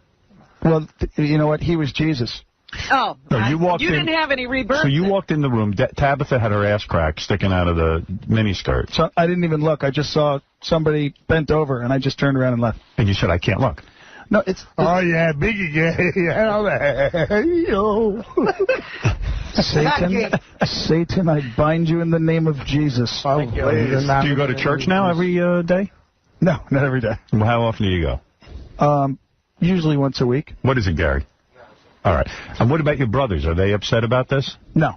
Do you go around telling people that they should discover the Lord Jesus Christ? Are you a proselytizer? No. Yeah, they discovered the garage, Lord Jesus Christ. You don't even know what he's talking about. You don't even know talking about Jesus. Nobody knows what he's talking about. You know what? You are talking, my friend. That's what I'm talking about. You know what I mean? What is it, Gary? Please, give me. Here's a big question in the office for Stephen. Has Stephen stopped pleasuring himself? Yeah. Okay. Here's the bottom line. Let's be upfront about that. Monkey, shut up. Oh my God. Monkey. Hello. Don't call Gary a monkey. No. So, Stephen, do you pleasure yourself?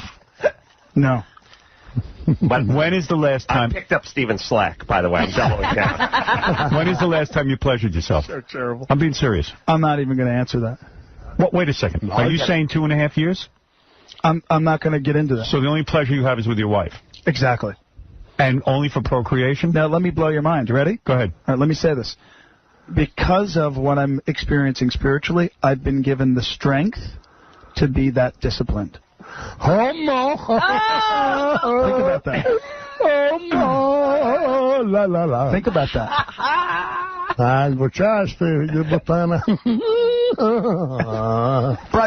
Get out there, Homo. Come on. You know what's amazing? Like, get out of here. In the spiritual realm. Get out of here. In the spiritual realm, this guy may need an exit. Get out there. All right, Paulie, come on. I'm trying to find out what Stephen Baldwin's up to. We have to have an interview. I know you can't believe him, but we got to ask the question. Yes, Mary Ann from Brooklyn. Oh, Howard, boy, again, it's just another addiction. He's trading one addiction for another. He's trying to reinvent himself. The whole family is mental.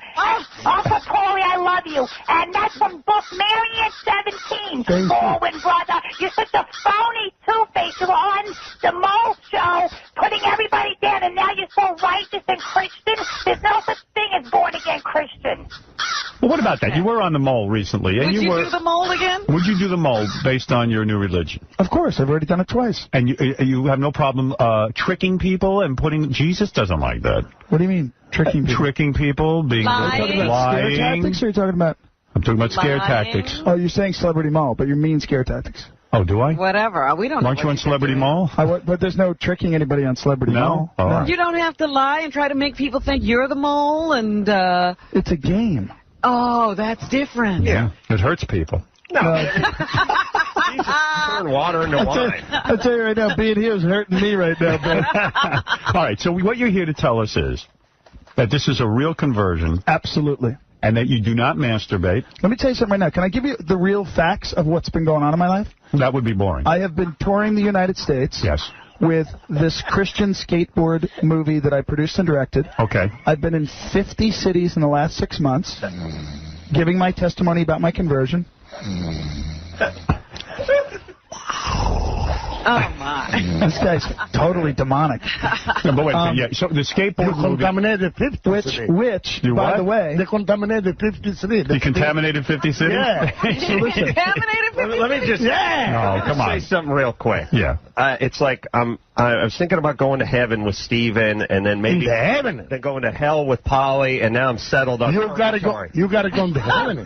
All right, Charlie, go ahead. You're on the air with Stephen Baldwin. He's here. He'll be touring Wallbounds on Long Island tomorrow, and I'm going to tell you about that in a minute. Yes. Yes. Hey, now. Hey, now. What? Hey, Howard, listen, this Uncle Paulie has got me cracking up over here. This appearance is better than the other time. And, Stephen, you're the biggest fraud I've ever heard, bro. Why, though? He's fraud, he says. But Stephen's had a religious conversion. You don't believe him. No, man. What kind of dude cannot look at a piece of ass like Tabitha Stevens? You know what I'm saying? Let me bring in Tabitha. Let me see you look at her. Let me see what happens when you look at her. Don't do that. Don't? No. What would happen? Tell me really. This is Nothing would shocking. happen. That's just a waste of time. Will you turn your head if she walks in? It's a waste of time. We're wasting time. We could be talking about a lot of cool stuff. We're talking about wall bounds. We could be talking about scare tactics, wall bounds. We could be talking about all kinds of stuff. All right, I'll capo prosciutto. Oh, my God. I won't bring her in then. I will not bring her in. If you bring her in, Howard, my penis will turn to stone. All right. Oh, my penis turned to stone. Wait a minute. We're not bringing in nobody. Steven? The hell's going on? Paulie, hold on a second. Paulie, let me talk to Stevie. Let me talk, please. It's my show. Dart, would you? So the skate movie, which the website is Livin' It without the G, livinit.org. And these are religious skateboarders. It's a straight-up skate video of radical skateboarders who are Christian guys who tour the country doing their skate demos and then preaching the gospel. And the reason I wanted to be involved with that, I thought it was What do you think of that, Adam? Let me finish. I thought it was a really cool, new, edgy way to get kids into God and the Bible. That's why I did it. That's All right. Yeah. That's cool. You really number one. But you want God. So you know what they mean God is number one and what they mean Jesus? You don't know. You don't know. I just want to tell you one thing about God. I know what they mean. It's better than you. I tell you why. You know they got a big ball like the two planet. Big ball. And you got a little ball like a little variety. All right, okay, all right. Uncle Paulie. Go cry in Oregon. You know, they say you never talk about religion. Religion has really, it polarizes people. Yes. It does. I see it. Here's the thing. Come on, go to Woodbines and go buy prosciutto. Go make a sandwich and go buy it. Yeah. All right. Absolutely. Praise the Lord Jesus Christ. Were never spoken. Praise the Lord Jesus Christ. Come on. Boy, this is a whole new... You know why I have trouble believing it? I knew the old Stephen Baldwin. Right. Exactly. The tattooed Stephen Baldwin, playing cards, you know what I tell smoking. People? You know what I tell people? Seriously, nobody can't believe this more than me. Right. Okay. Why did this happen? Were you out of control? Wait a second. Were you out of control? No. This was very interesting and simple. My wife started to get into the Bible. Okay. She was always very religious. You told me that. She had a conversion. Yes. To become born again, which isn't this big dramatic thing. It's very simple. Go ahead. It's just a little prayer you say between you and Jesus, and that's what makes you born again. And then you have to live the life. Right.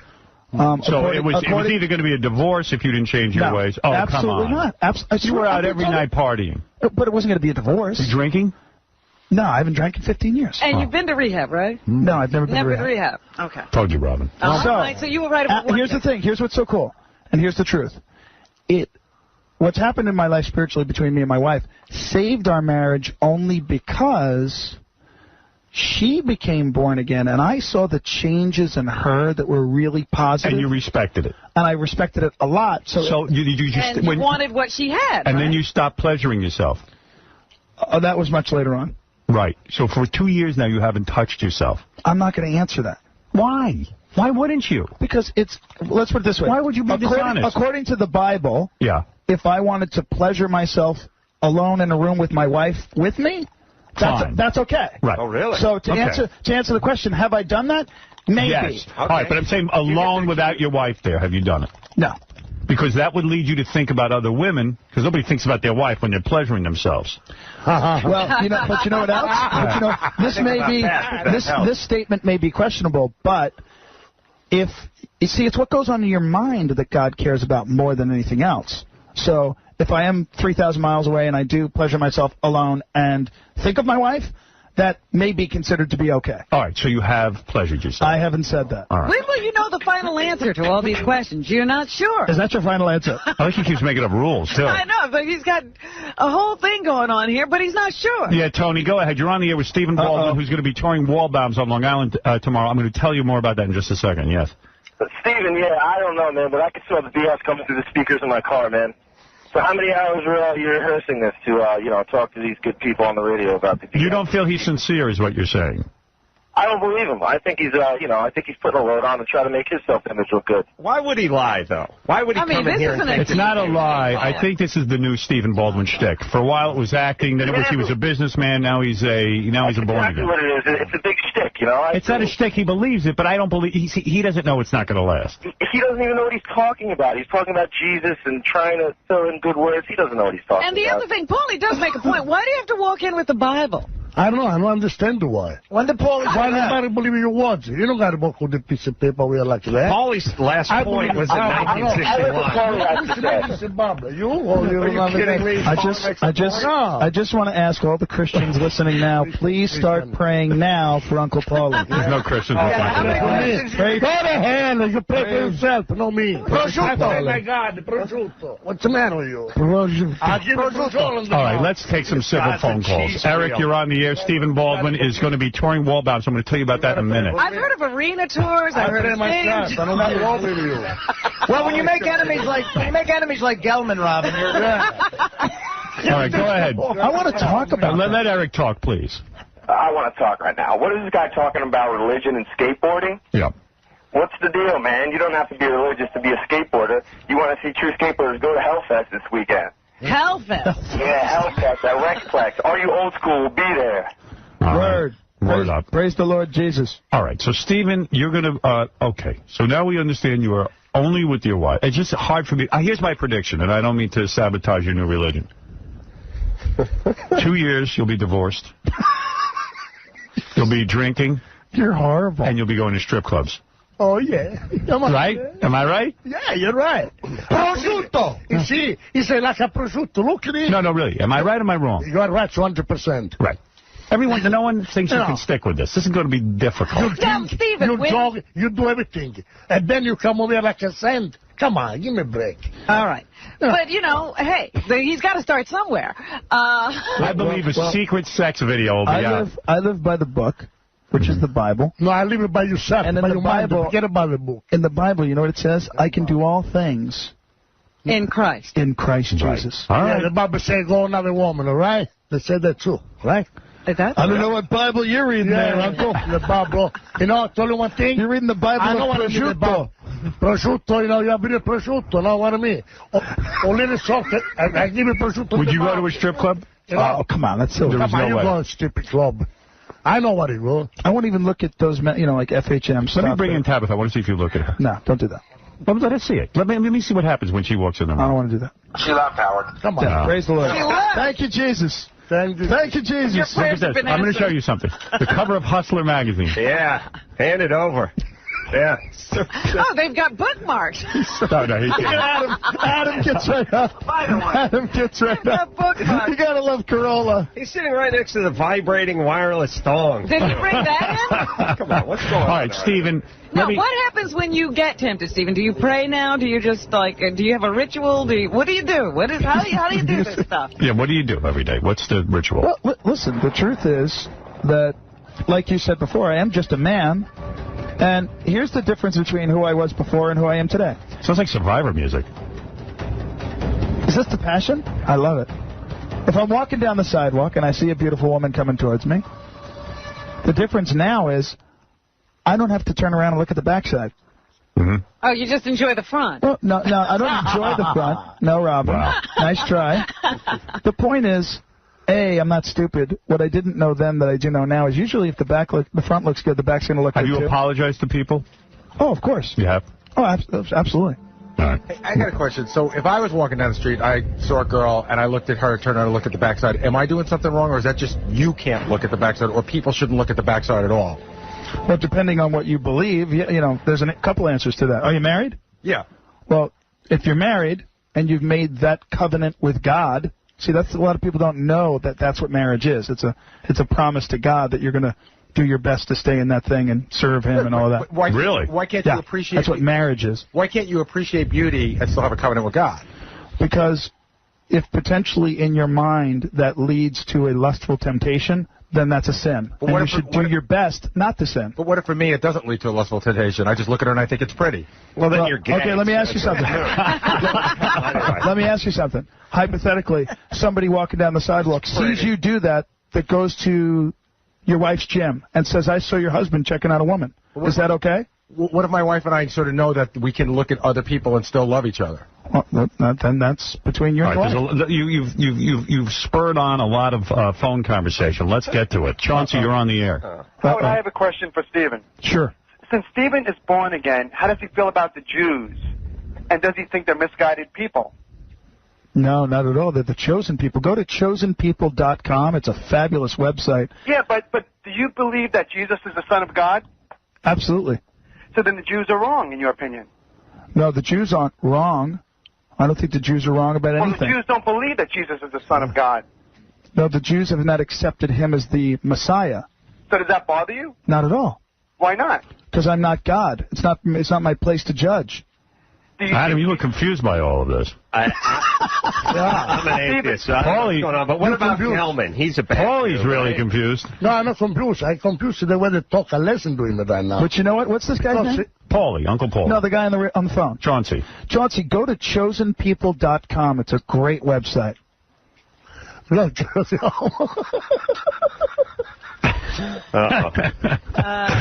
Gary, I really do. I got stuff out of the presses. So just some general notes on Steven. First of all, Steven said that he's ashamed of almost every other movie he's made besides this one because they didn't have strong Christian. Never said that. Not true.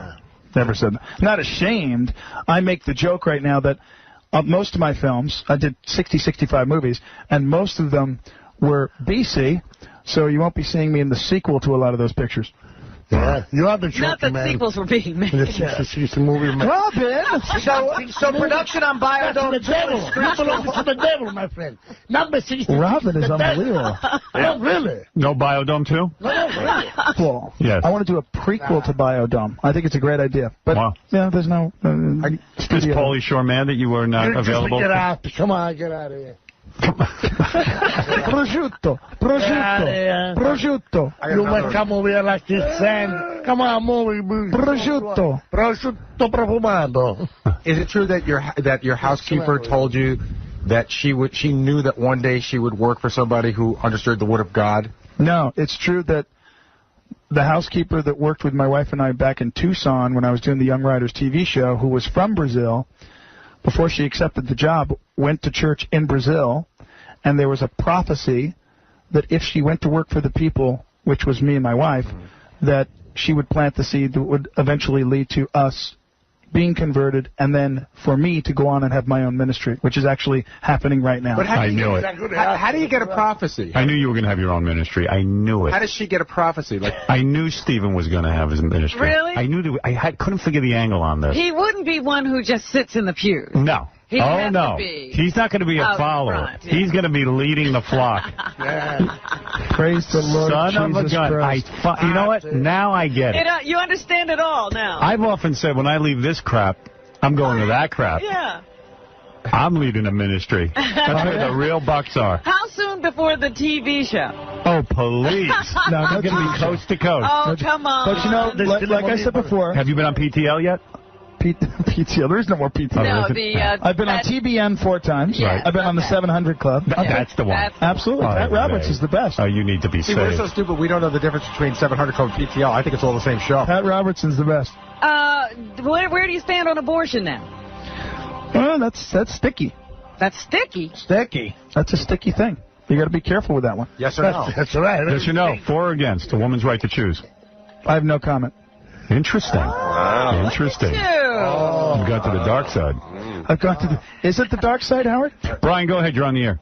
Yeah, good morning. I remember a few years ago this guy was on the air, Stephen Baldwin, and I called in to say how he stiffed me on the St. Andrews golf tournament that they do every year. And he says, oh, I'll take care of you again this year, Brian, double as much. I went in after 18 years of working at St. Andrews and was fired because of Stephen Baldwin. Oh. What do you think about that, Steve? I'll be praying for you. Oh, that's a lie. What do you mean praying for me? Let's lay off all your rebuild Christian stuff. Rebuild? Let's talk about you getting fired after 18 years because you didn't tip. Your brother Danny leaves a $300 tip on the foursome. You walked off like you're some big shot. What's up with that, Steve? Brian, $100 of the Dano $300 tip was me, bro. No, it wasn't. What are you talking about? What's not? Yeah. Now you're a big liar. Because you use the name of Jesus, the name of the God, for searching for money. You are big man number one. Prosciutto. You don't know what you're talking about. Now, you've seen the Passion of the religion. You've seen the Passion of the Christ. My friend. You've seen the Passion of the Christ 3 times. Yes, sir. So you're going to set up a TV ministry or just a regular ministry first? No. What's the move? Right now, let me just tell you something. Better sign up. Right now, what? The skateboard thing I did. All right, let's talk about wall bounds and the skateboard. Let me do the skateboard thing quick. All right. The skateboard thing I did, the idea was to create a DVD as an outreach tool and try to distribute it to churches. Okay. Right? Right. The goal was to distribute 10,000 copies over 2 years. Right. We've only been doing it for 5 months. We've distributed 40,000 DVDs. All right. Now, a very, very big Christian corporation has come to me and said, we want to do the Livin' It Skate Tour for 2005. We want to put the skaters on a bus, shrink wrap it, and send it to all the shopping malls across America, and have the guys do their skate demos. All right, so you're successful with that. You'll be touring wall bounds on Long Island tomorrow, starting at 8 a.m. to promote your line of coffee. It's Loco Joe. Remember when I was here for Loco Joe? Yes. Finally, after doing independent distribution, you have a distributor. Wall Bounds of Long Island is in conjunction with Wall Bound starting its own charitable foundation. My friend, you come in the name of Jesus. Prosciutto. Wait a minute. If you come in the name of blah, now you come by business. You know what you are? A big liar. A big stinker. A joker. All right, boys. All right. Hey, Stephen, yes, Stephen. Get out of here. Come on, get out. I just got to hit me. Every time Paul yells, I get out of here, move it. I get hit in the eye with zesty Italian. No, you're sweating again. Get out. Christ. Paulie's throwing you out. Look, don't impress me. You silly look like me. Get out. Get out now. I think this guy's got Get out of here. Get out of here. Security. Get out of here. Go home. Security. All right, let's stop for a second. Wait, we're about to end the segment. Let's regroup. Let's regroup. Hold on. Let Stephen get his plug, please. All right, so for my mom's breast cancer research fund, all right, Loco Joe will now be distributed through Wall Bounds and their charitable foundation. Okay. Tomorrow, I'm going to get on a bus at 8 o'clock in the morning. I'm going to go down the Long Island Expressway. I'm going to be stopping at the Wall Bounds at 8 a.m. in Long Beach, at 10:30 a.m. in Deer Park, all right, at 12:30 in the afternoon in North Patchogue, and 2:30 in the afternoon in Riverhead. This is all wall-bound What about this, Adam? Are you impressed by this? I'm going to be at Scores at 11 a.m., and then again at noon, then at 1 o'clock, Businessman's Lunch Show, actually, I'll be doing.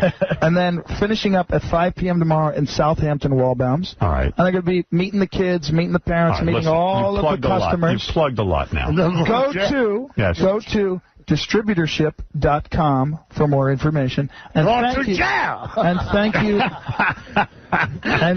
you to the Wall Bounds organization for their prosciutto. Stephen, you are on a path, I see. I believe you will get... You're going to get your own... Shut up, go home. All right, you're going to get your own ministry. I can't wait. I can't wait. What do you think of this, Robin? I'm thinking of going with like this.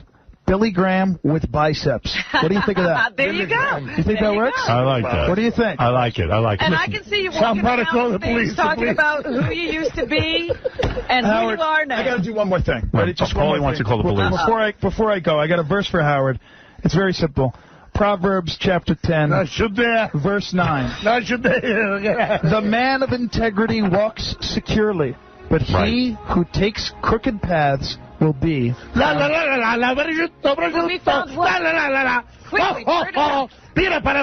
of here! Get out! Move it! Shut up! This guy needs an exorcism. This guy needs an exorcism. Finishing nothing. Stephen, Proverbs 10:9. Thank you, Stephen. Stephen Baldwin, please say hello to Alec. I will. Danny, Roger, and Biff. And tell them I said hey. God bless you, Howard. God bless you. May the Spirit of God continue to work in your life. In the name of Jesus Christ. I pray for you, Howard. Paulie told you to drop dead. Praise Jesus. Thank you, Jesus. About a little something. And Jesus will not listen to you, my friend. And thank you to all those people who prayed for me about being here today. So livinit.org. All right, look, a lot of people were calling in for you. Should I stay? We're going to do the next. Go to jail and drop the dead. Should I stay? No. Has she done? No, well, wait. I'm going to go to commercial break so I can talk to you, shake your hand, and hear how you're really doing. Thank you. Tell me how you're really getting off these days. No, shake his hand. Why? Because it's a bubble. All right. I love him. Let me tell you something.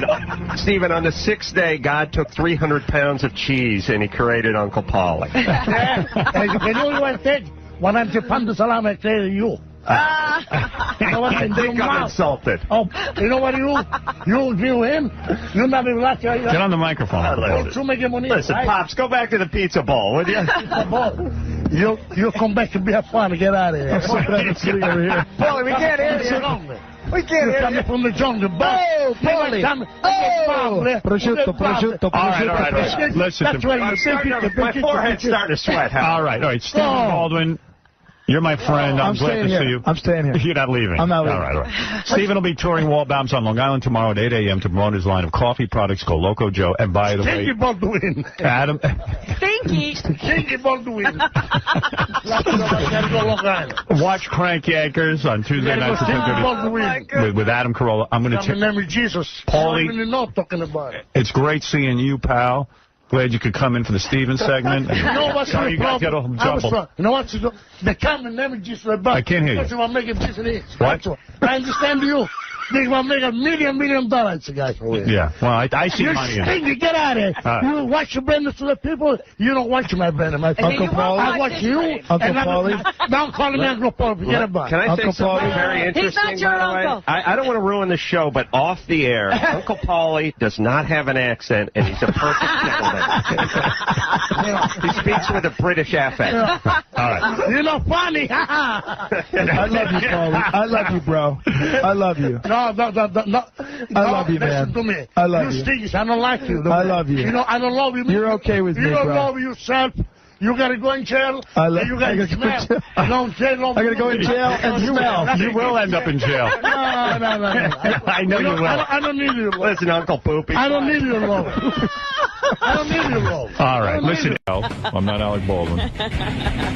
Yesterday, first of all, I called into Bubba's show because it was his birthday.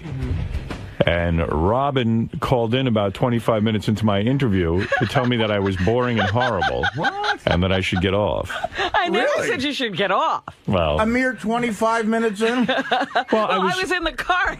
She said it was boring and she was turning off. What? Bubba was asking me questions. We were talking about various topics, including whether Bubba's son should have piano lessons, because Bubba was worried whether or not it was faggy. And I said, it is so important to offer that to a kid, music lessons. And I talked to him about that. I talked to him about some career stuff. And there was never a joke cracked. He called in and said, happy birthday. I wasn't looking to crack a joke. And then went into how horrible broadcasting was in his early career and how he had no life. That's not what I said. Yes, you did. I said I had no life. I said I had a neurotic compulsion. In fact, I've dealt with this in therapy. I said, I think it's strange now that I look back on it. When I got my first job in Detroit, they put me in a hotel. Do it again. Well, you know what? People are interested in this. If you want to call in, Robin. Yeah, I want to know. I know you do. Believe me, Robin doesn't understand. She had a touch. Believe me, I heard Robin's interview. Well, that was interesting, but and that's what I'm going to yell at you about in a minute.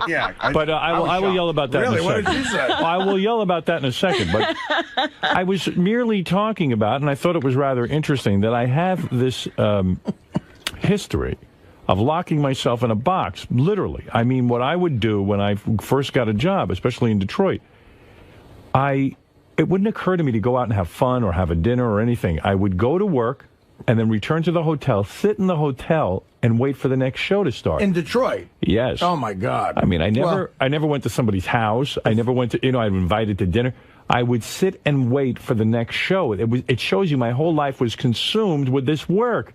And the boys were asking me about my life, so I was talking about it in a serious manner. I got to tell you, I feel sorry. They ever even got to ask a question. He went into this diatribe about how he would never go back to his early years of broadcasting because his sucked. I said I would never want to return to those days. There was nothing, I gotta tell you, I feel sorry for you. I really do. But when you talk to guys... I think you're tortured. I am. When you talk to guys in the broadcasting business, for the most part, they're a lot healthier than I am, because you hear them and they go, you know... Back in 1980, when I was at KXRQ, oh man, we went out and we partied. There's a bar we'd always get fucked up at. Right, and they always had lives. And here's my story. When I was at WWWW in Detroit, I sat in a room waiting for the next show. And then he went into how he lived at a monastery. I did. It was bizarre. When was that? For the when I worked at WRNW. I find this interesting. Monastery. I lived in a. It is called the Cenacle up in Westchester in Tarrytown, not Tarrytown, in I can't think of the name of the town. Portchester. Where were you? I was in. Like around the Mount Kisco area. I can't think. Armonk. That was it. Yeah. And it was a cenacle with where monks lived, and were silent. And I lived there for a year. The price was right. It was $100 a month to live there. Yeah. This before you're married? Yes. Right. And I had no money. I was just starting out in broadcasting. I'm making $96 a week. How much can you afford to pay for rent? It was only you were allowed a cot. You couldn't talk. And... weren't allowed to eat meat or fish or anything. You just were served vegetables. And you sat there. And I would come home. I would work all day and night at the radio station. And then I would sit in a room. It was like a jail cell. It was the size of a jail cell. And I would sit there and wait for the next show. And then Bubba got to ask one question, which was, well, when did you start to really make some money? And I explained to him, because Bubba's fantasy was I was making big money in certain markets, like, oh, when you went to Los Angeles. And I said, no, it's just the opposite, because I kind of made some, I think, bad deals. Because I took these stations and elevated them to #1. Yeah. But in order to prove that morning radio could succeed on a syndicated basis, I had to take shitty deals. Well, look at what, one station bill. It's New York, but 50 mil from one station. Exactly. But it was almost like Mein Kampf, listening to him, because of my struggle. Meanwhile, you listen to every word. Well, maybe... I said that. I said, I can't... Okay, they got to change subjects eventually. And I'll bet... And then what did they change the subject to? How's Artie?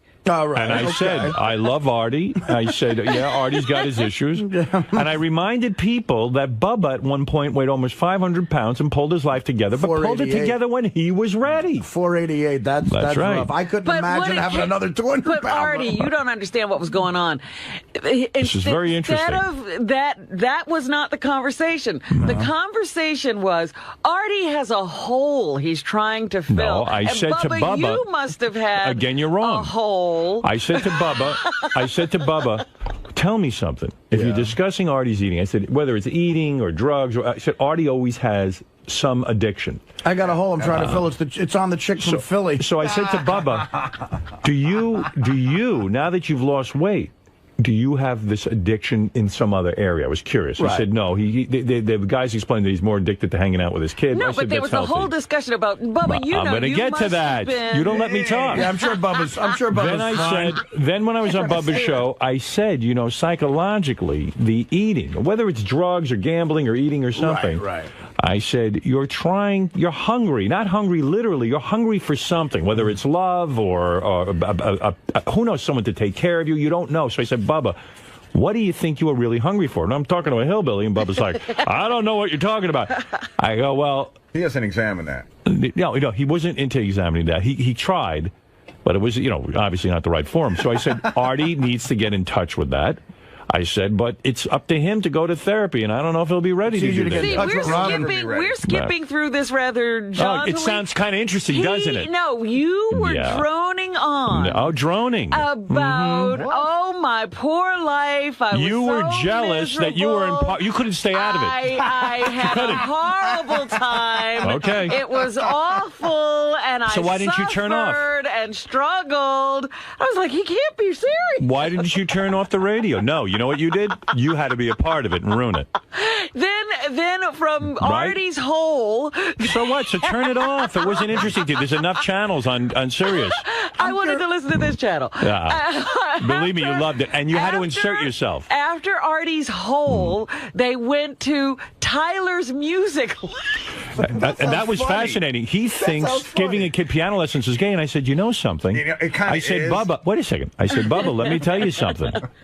I said, you think Billy Joel with his young wife and his jets and homes, and I said, you know, right now Beth is on a jet with Billy Joel and Katie going to Chicago to play in front of thousands of people, and he got tons of pussy. And then, of course, Ned said, yeah, and Elton John sucking a cock. So I said, that's a good point there. So it was rather fascinating. Should this be... And Billy's got a few holes he's filling. And I even said, if you have the means and you don't offer your kids some kind of musical outlet, it's almost like child abuse. It's like, it's not teaching your kid how to swim. Like poor Robin doesn't know how to swim. That's a life-saving thing. Oh, you're a mess. I'm not going to sit here what I'm and gonna whine suggest, at this point about not getting swimming What lessons. I'm going to suggest to you is that it was hard for you to stay out of hearing me working with another human being. He was so analytical yesterday. I said he must have just come from therapy. I did because not. he was psychoanalyzing everything. No. In fact, my therapist wasn't around, so maybe that's why. But I thought I was very, very astute. Very interesting. Oh, just piercing. Anyway, so getting on with this. So Robin calls in, so and what then happened with I that? hung up. She gets on and drops a bombshell on Bubba's show. Now, you sat here for every day and never said a word about this. And you get on Bubba's show and you give him great radio. Now, why would you do that? I love Bubba, but why wouldn't you mention it here first? I was calling you. You know what? I was coming home, listening to the wrap-up show. Not the wrap-up show, The Bubba's show. Bubba Love Sponge You show. came on. Right. I was immediately going to get... But before you came on, I was getting out of my car to call you. And then you came on Bubba's show. Right. And you were doing your thing. And I said, I got to call in. It wasn't to call in to give a bombshell. Yeah, but Robin... And I was only calling in to talk to you. Right. And then I was going to get off. But you bailed and left me on the Bubba show. Oh, believe me, I wanted to get off that show. Even I was boring myself. I just wanted to say happy birthday to Bubba. How long were you on? About 20 minutes. But I mean, like, as Robin says, it felt like 2 hours. and you know, and I vowed I was only going to call in and say hi, happy birthday, and get off, because Bubba's got his own thing going, his own agenda. He does a great show. You didn't need me on there. And, but, you know, I don't know. We started gabbing, and it felt good to me. And then, It sounds like Robin's a huge fan of Bubba, and you ruined her show. I did, evidently.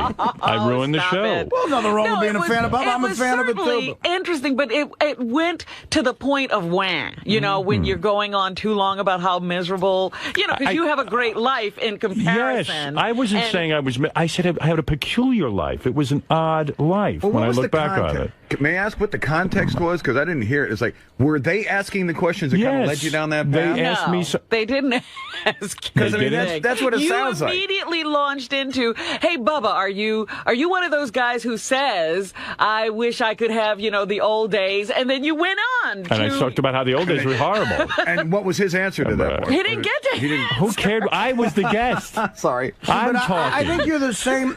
I feel bad for you because I think you're the same person you were back then with money and fame. I mean, But that wasn't you the know, issue. That was not the issue. He was simply, I'm just talking about what happened on the show. And, you know, he's a very successful, very happy man. All right, at let's this move on point to in I you. don't think he's happy. Excuse me. I'm very happy. I don't think he's All right, capable. let's He is move on happy. to you He's now. way happier than he was I'm not then. happy this morning with you. So Robin gets on, and in 2 seconds spills her guts. I didn't spill my guts. Have Artie guess what the bomb. What do you think the bombshell is? She's marrying Martina Navratilova. That's a good one. That's it. Listen, I have no fucking idea. Take a guess.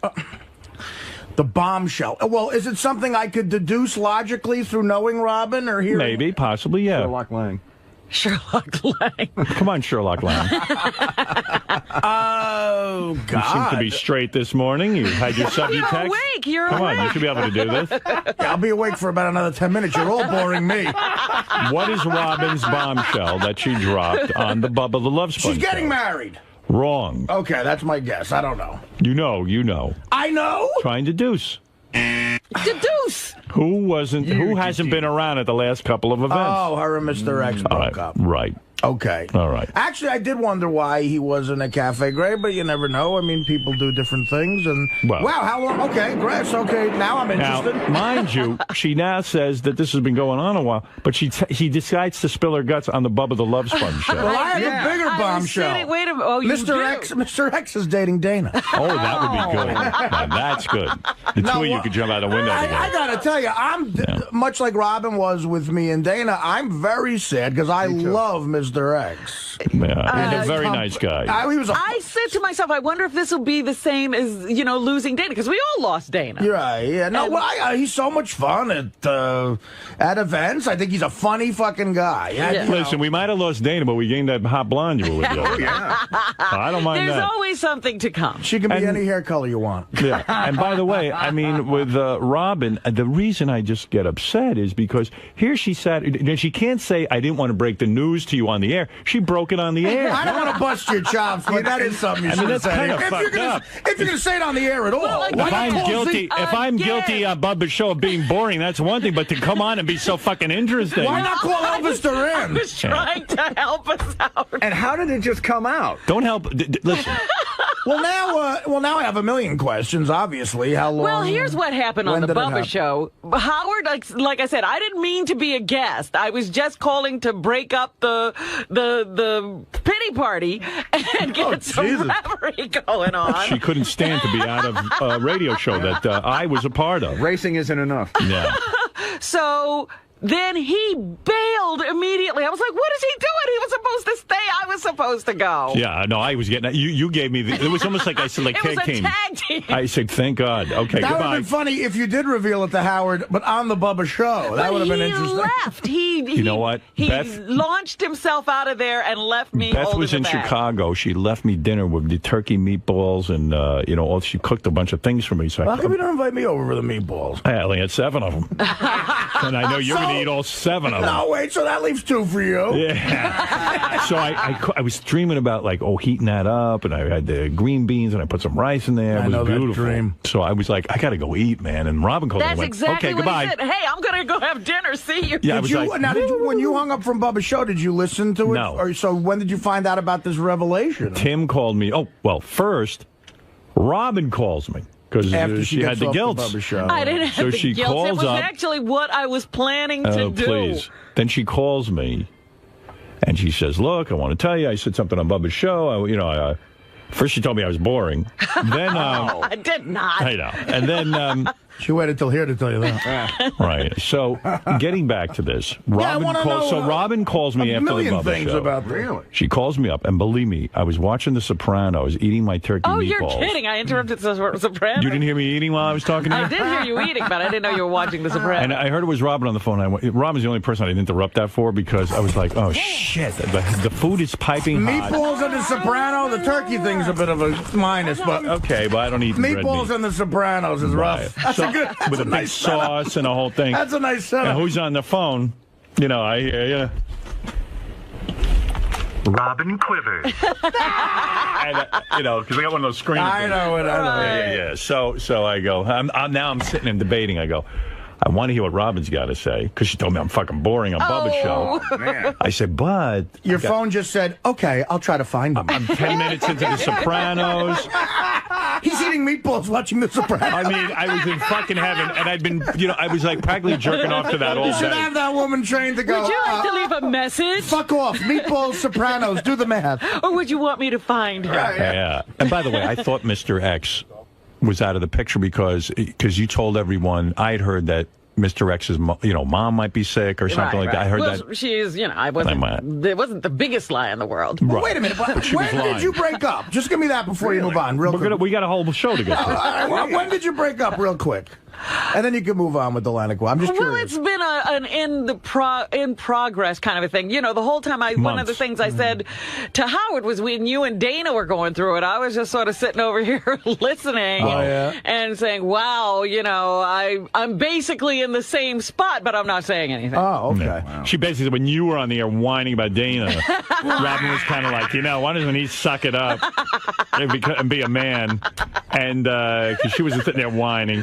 And I go, but he was emoting on the air. That's interesting. And you emoted on Bubba's show. Oh, Oh, here now, we Yeah, I let me mean, say no something. one's more. Look, I give it up here. You got to give me that heroin day. I mean, I let it you roll. know, it wasn't quite the same kind of thing. We weren't breaking up and making up. We were just going through a very extended, Right.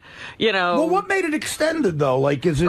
Did you have a lot of years and years of being together? You know, you just don't abruptly. See, some people can do that. I agree with you. I don't know how you could just say, look, now I'm never seeing this person again, because that's what some people are capable of doing. Oh, I've done that. I know. Yeah, but it depends on the kind of breakup it is, too. Yeah. I mean, if it's, you know, you just got to get rid of that person, that's one thing. It wasn't like that at all. Well, obviously, my next question is, was there one particular thing that did it? Why? I mean, but I don't know what... I mean, you go ahead.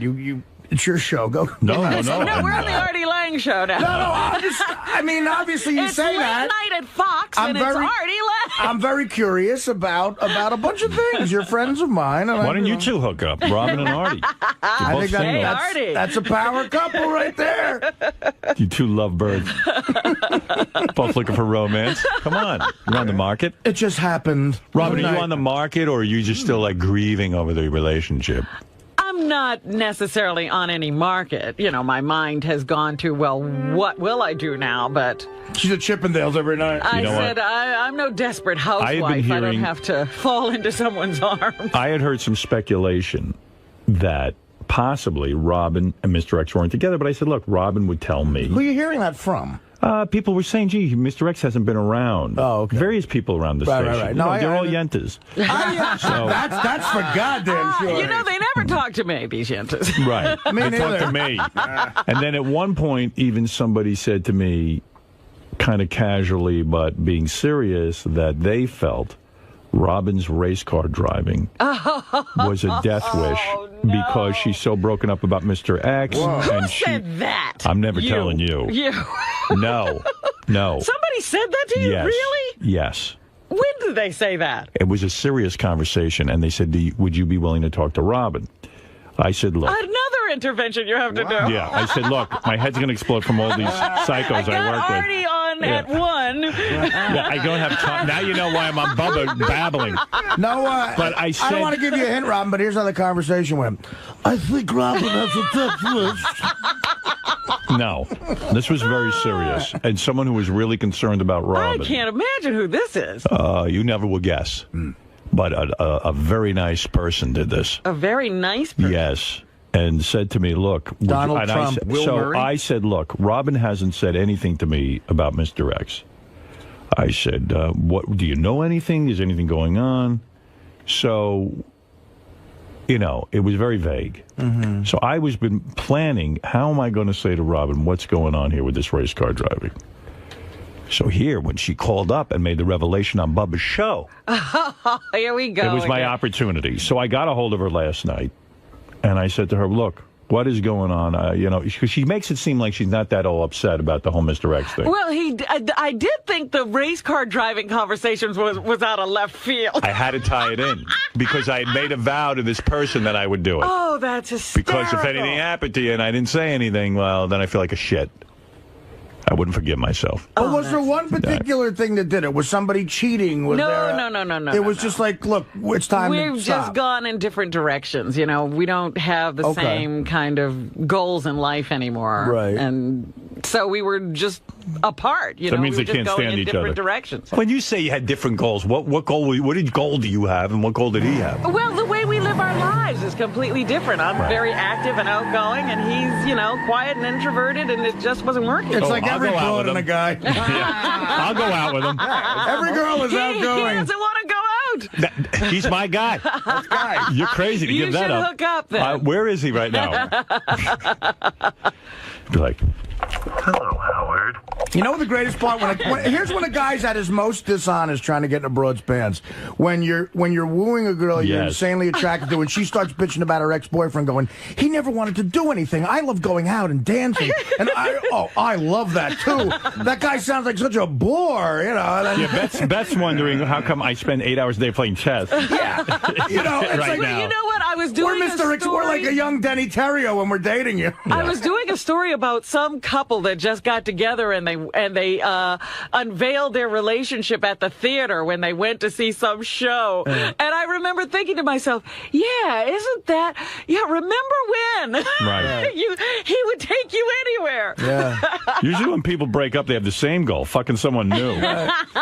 Romance fades. It's sad. It does fade. What are you gonna do? It's so anyway, so Robin calls me, so I kind of crowbarred in a very awkward way. It was weird. The psychological racing with the breakup, and maybe, you're very upset. Now, and I'm telling him, and he goes, well, do you think your racing has anything to do? I'm like, what? Well, I had heard you were very, very upset about the breakup. Who did you hear that from? I can't say. Again, I haven't talked to anybody, Howard. All right. Who are you talking to? Talking to people. Yentas. No one knew for sure. They were speculating, and I went. And so now I'm Robin would tell me. Robin would tell me. Of course, she told Bubba. But she told Bubba. Well, I mean, that's like if I announced my divorce. No, on Imus. Here's what happened. Again, you abandoned ship. Don't make excuses. I'm telling you, Artie, it was like getting off. He was jumping on that lifeboat off the Titanic. Don't tie in if I was a boring guest with your... So you told Bubba because you panicked. With your panic. She's driving in a race car, and yet... It's my fault she told Bubba because I was so bad of a guest. I didn't mean to be on the show. What I meant to do... Who asked you to call in? She didn't mean to be on the show. You accidentally ended up on the show. You called in. What I meant to do was talk to Howard. He happened to be on Bubba's show. I got right off. She goes, you're boring. I go, okay, goodbye. I won't bore anyone. To try to get those Spider-Mans out of the way. Good job, spiders. Let's see if this works. Jerk. Black Cap Dapper Buster! Hey, how you doing? It's great to see you. Thank you for the follow. How's your day been? He's focused on me. So. Playing some Marvel Rivals with the no more. Competitive team Crossing Crown. And all of the people that you see in my title are also Christian streamers and content creators. Amazing as well. You might want to give them a follow too. 30 seconds before you check out them and their content. But how'd you find the stream? What have you done to your armor, Stark? Didn't know you could make it any uglier. Gosh, I have missed your cosmic wisdom and constructive criticism, Rocket. That's how I started off. If I went to college, I would be a major. I didn't live in the party. Yeah. Yeah. I'm doing a lot of traditional drawings. Okay, I see. Yeah. You can't draw a stick figure. All my graphic design stuff is made with the help of digital applications. And that's good. You kind of have a good idea of, like, at least in your mind, what you want to create, and then kind of going from there and being able to use those digital tools to execute that. And of course, like all the other volunteers that are around and a part of the church in that way that can help out. That's good. I'm going to put this here. 1 second. Break these down.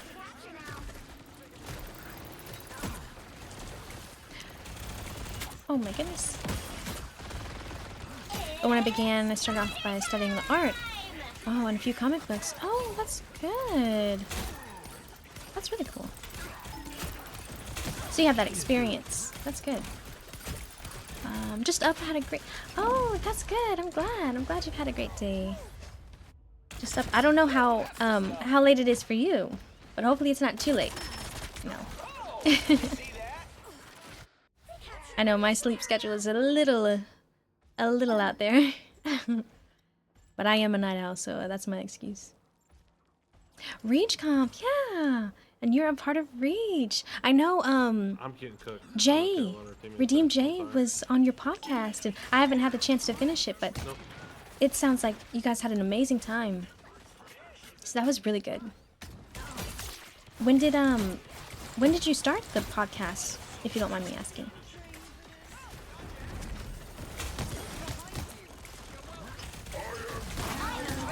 Oh, that was perfect. Oh, got her. Nice. In fact, I messed around one day and did a random sketch of a buff angle dude. Oh, yeah. I know a lot of people, like in art class in college, they do those, what is it called? Like model studies in art class. At least that's how I see it in the movies. What is this Venom doing? He's like running around. What? What is even going on here? Thank you for the lurk.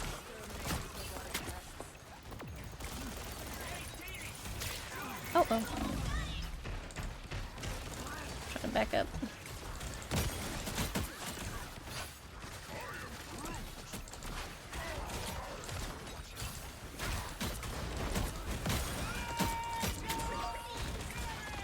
Uh-oh. Oh, he's so weak. Oh, man. I was trying. Couldn't quite get him. I'll post in the Discord in the pick section so you guys can take a peek at him. Okay, sounds good. We're going down. W. Huge. Oh, she got the heals.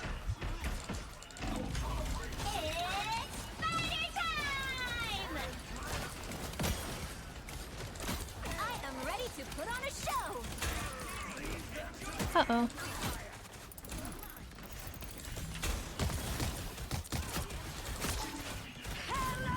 Uh-oh. Let me make sure I'm not in her way. Oh, gosh. You can't see me! No! Please, no. I'm trying to stay on the point because I don't want them to capture the point. Oh, my gosh. Nice. Great job. Let's go. Ooh. Nice. Oh my goodness. We're fighting. We're fighting to the death. Give me 1 second, y'all. Okay. Well, I didn't do live. Oh, live model studies. That's what it's called. Okay. Where's he going? Oh. No. Every time she does that, I get like PTSD because I think she's gonna pull me closer to her. No. But I guess she's just. Grab me. This Penny is just kind of still learning the Penny because every time the Penny does that, I'm like, ah, don't grab me.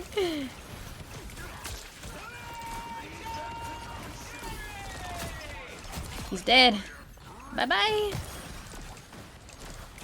Nice. Okay, Put him in the back line.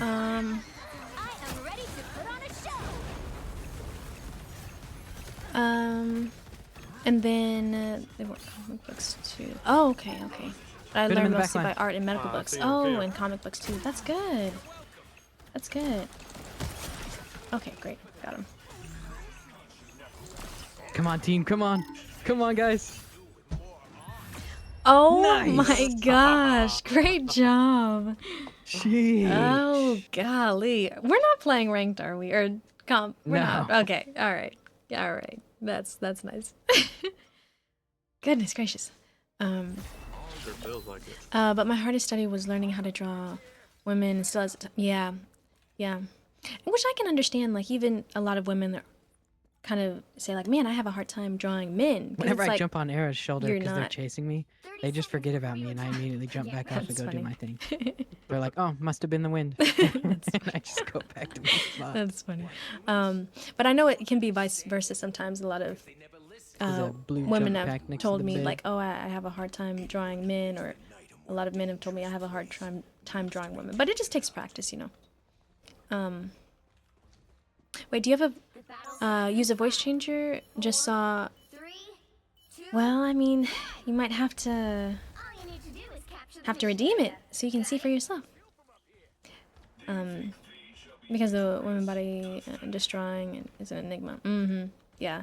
And that's what I was kind of getting at. We win these, team. We win these. Because you're not a woman. It's like understanding that.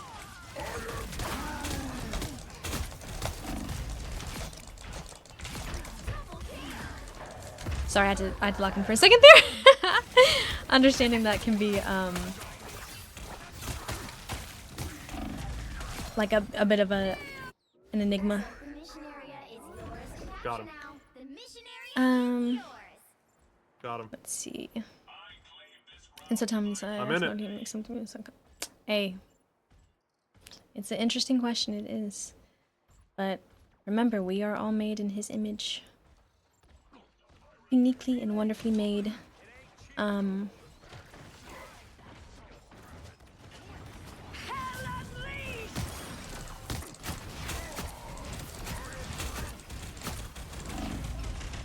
got to back up. I was in too far. Very fluid. They get me, but I put down my ult for us. Rigid male structure. Even rendering a female body's different. I see. It gave me a headache sometimes. That's funny. We're good. Yeah. Good ult. How things flow. We're just a stack of blogs. You got that Minecraft software. That Minecraft build, that's funny. Where did they go? I got a Wolverine on me. Uh-oh. No.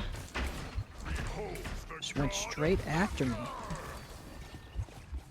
Oh, no. Got me.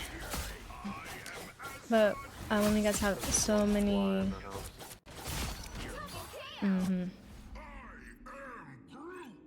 So this is my real voice. You know, my name is Era of a Ra, so that actually means a time, you know, a time has arrived. Era, and then of a Ra. A Ra, A-R-A-H, is actually Hebrew. Eat this venom, punish. Is actually Hebrew for traveler and wanderer, like a nomad. And so that's kind of the definition of my name, but it actually has a double meaning because I play Destiny 2, and there is a being in Destiny 2 called the Traveler. And the Traveler is a sign of hope and light. And because we're guardians in Destiny 2, that's kind of a part of the double meaning. So now is a time of faith, hope, light, and it's also kind of like another symbol of Nice the Lord job, too. team. Dude. Come on. Yes. GG. I wanted that win so bad. Same. Yeah, we do. That was good. I'm so glad, dude. That venom was on my case. That's my real voice. Oh, and Orange hitbox of for course, me, dude. one of the reasons He was why trying I sound hard like to this make is it to where I because could not do I'm my not job. of this world. Let's go. This is only temporary. Let's go, MVP. So technically, I'm an alien. I'm in outer space right now, actually, if you didn't know that. But yeah, that's the whole spiel. Yeah. That is awesome. Thank you. That was a lot. I'm glad you enjoyed it. Well, to be honest with you guys, I have this thing when I see an image and I take... Wait, I was gonna look at this. Oh, nice. Nice job, Jay. And TF2. I'm doing awesome. Yeah, we did great that game. I still can't believe that was just a regular match. It wasn't even comp. Right. Goodness gracious. That only took like 10 minutes. Their Luna was doing a lot of work for them. But I can take it and break it up into shapes in my mind. Yes, you can kind of visualize it, and that's so important. It's really necessary. and a skill that is very useful in like the arts, in the arts realm. And they can reconfigure them back, then draw. It's kind of like how Tony Stark and Iron Man movie did with Jarvis to develop the Mark One. I see. We won, but you didn't do good tornado. enough. You're like nice. Yeah. No, you're right. Right, I hope you guys have a great rest of your night. It's 2 a.m. how Yeah. Oh, dare I have to be up in 4 hours. Oh, so I'm gonna pass out now. Okay. Thank you for being here, Lyco. Hope you have a great night and God bless you. Their Venom blocked 30 grand. Thanks again for stopping in. It's weird, but that's how my brain... No, yeah, I think that there's also a lot of people who are able to kind of visualize things like that in their brain, too. GG's and God bless.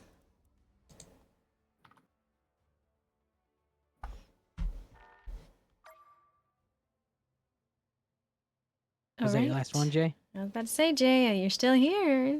Well, I'm warmed up, though. One more. Then you have to kick me, otherwise I'll say it again.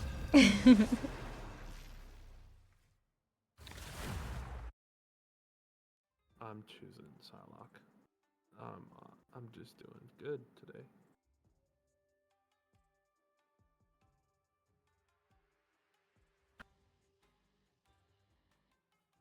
Oh, I just popped my knee. Did you guys hear that? I think so. I did not, I don't think. Man, are you okay?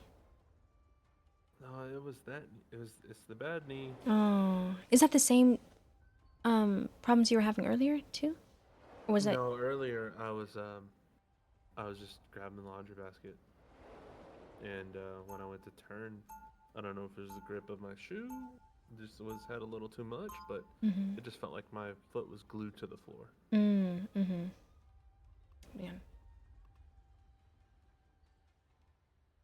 I am Groot. 30 seconds before you attack. They said time to throw. What are we throwing? Better be throwing hot potatoes, cause we're not throwing this game. Tonight, I really wanna fly away. But when we have to draw a long stream, I'll show you guys an example of in progress. Interesting. I just like what they... Wait, don't tell me, J-Love. I want to see it. I want to see it. Wait, it's not out yet. Or wait, did you see it? I thought it came out on October the 10th.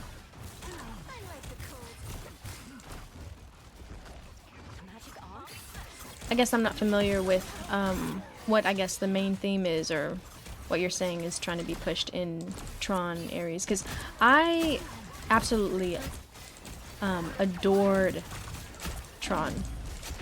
It was like one of my favorites, truly. And I went to go see it with a family member, and so I want to go see it with them again this time around.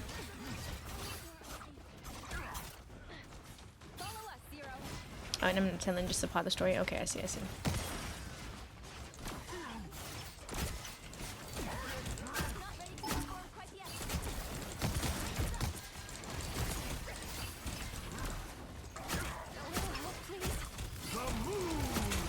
He grabbed me and continued to punch me. That's crazy. I didn't know Hulk could do that. Trying to get back in? Nice. Got healed. The old school stories always way better. Yeah. I think that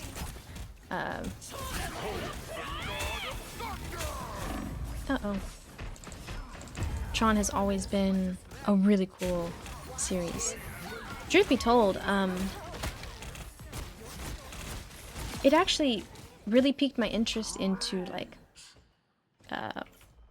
motorcycles and like cyberpunk and future games, like the idea of VR and games, and there's just so many elements that we are even seeing like in today's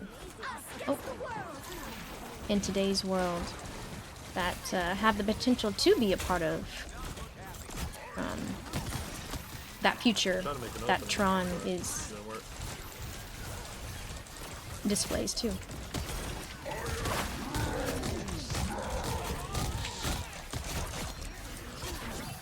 Nice job.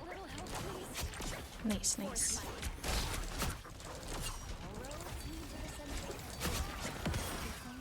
Oh, I waited. Oh, you like that? Yeah, I really do Good like combo sci-fi roll. stuff. Sci-fi between like games, movies. One of my favorite movies is Interstellar. Moon Knight ult. The moon.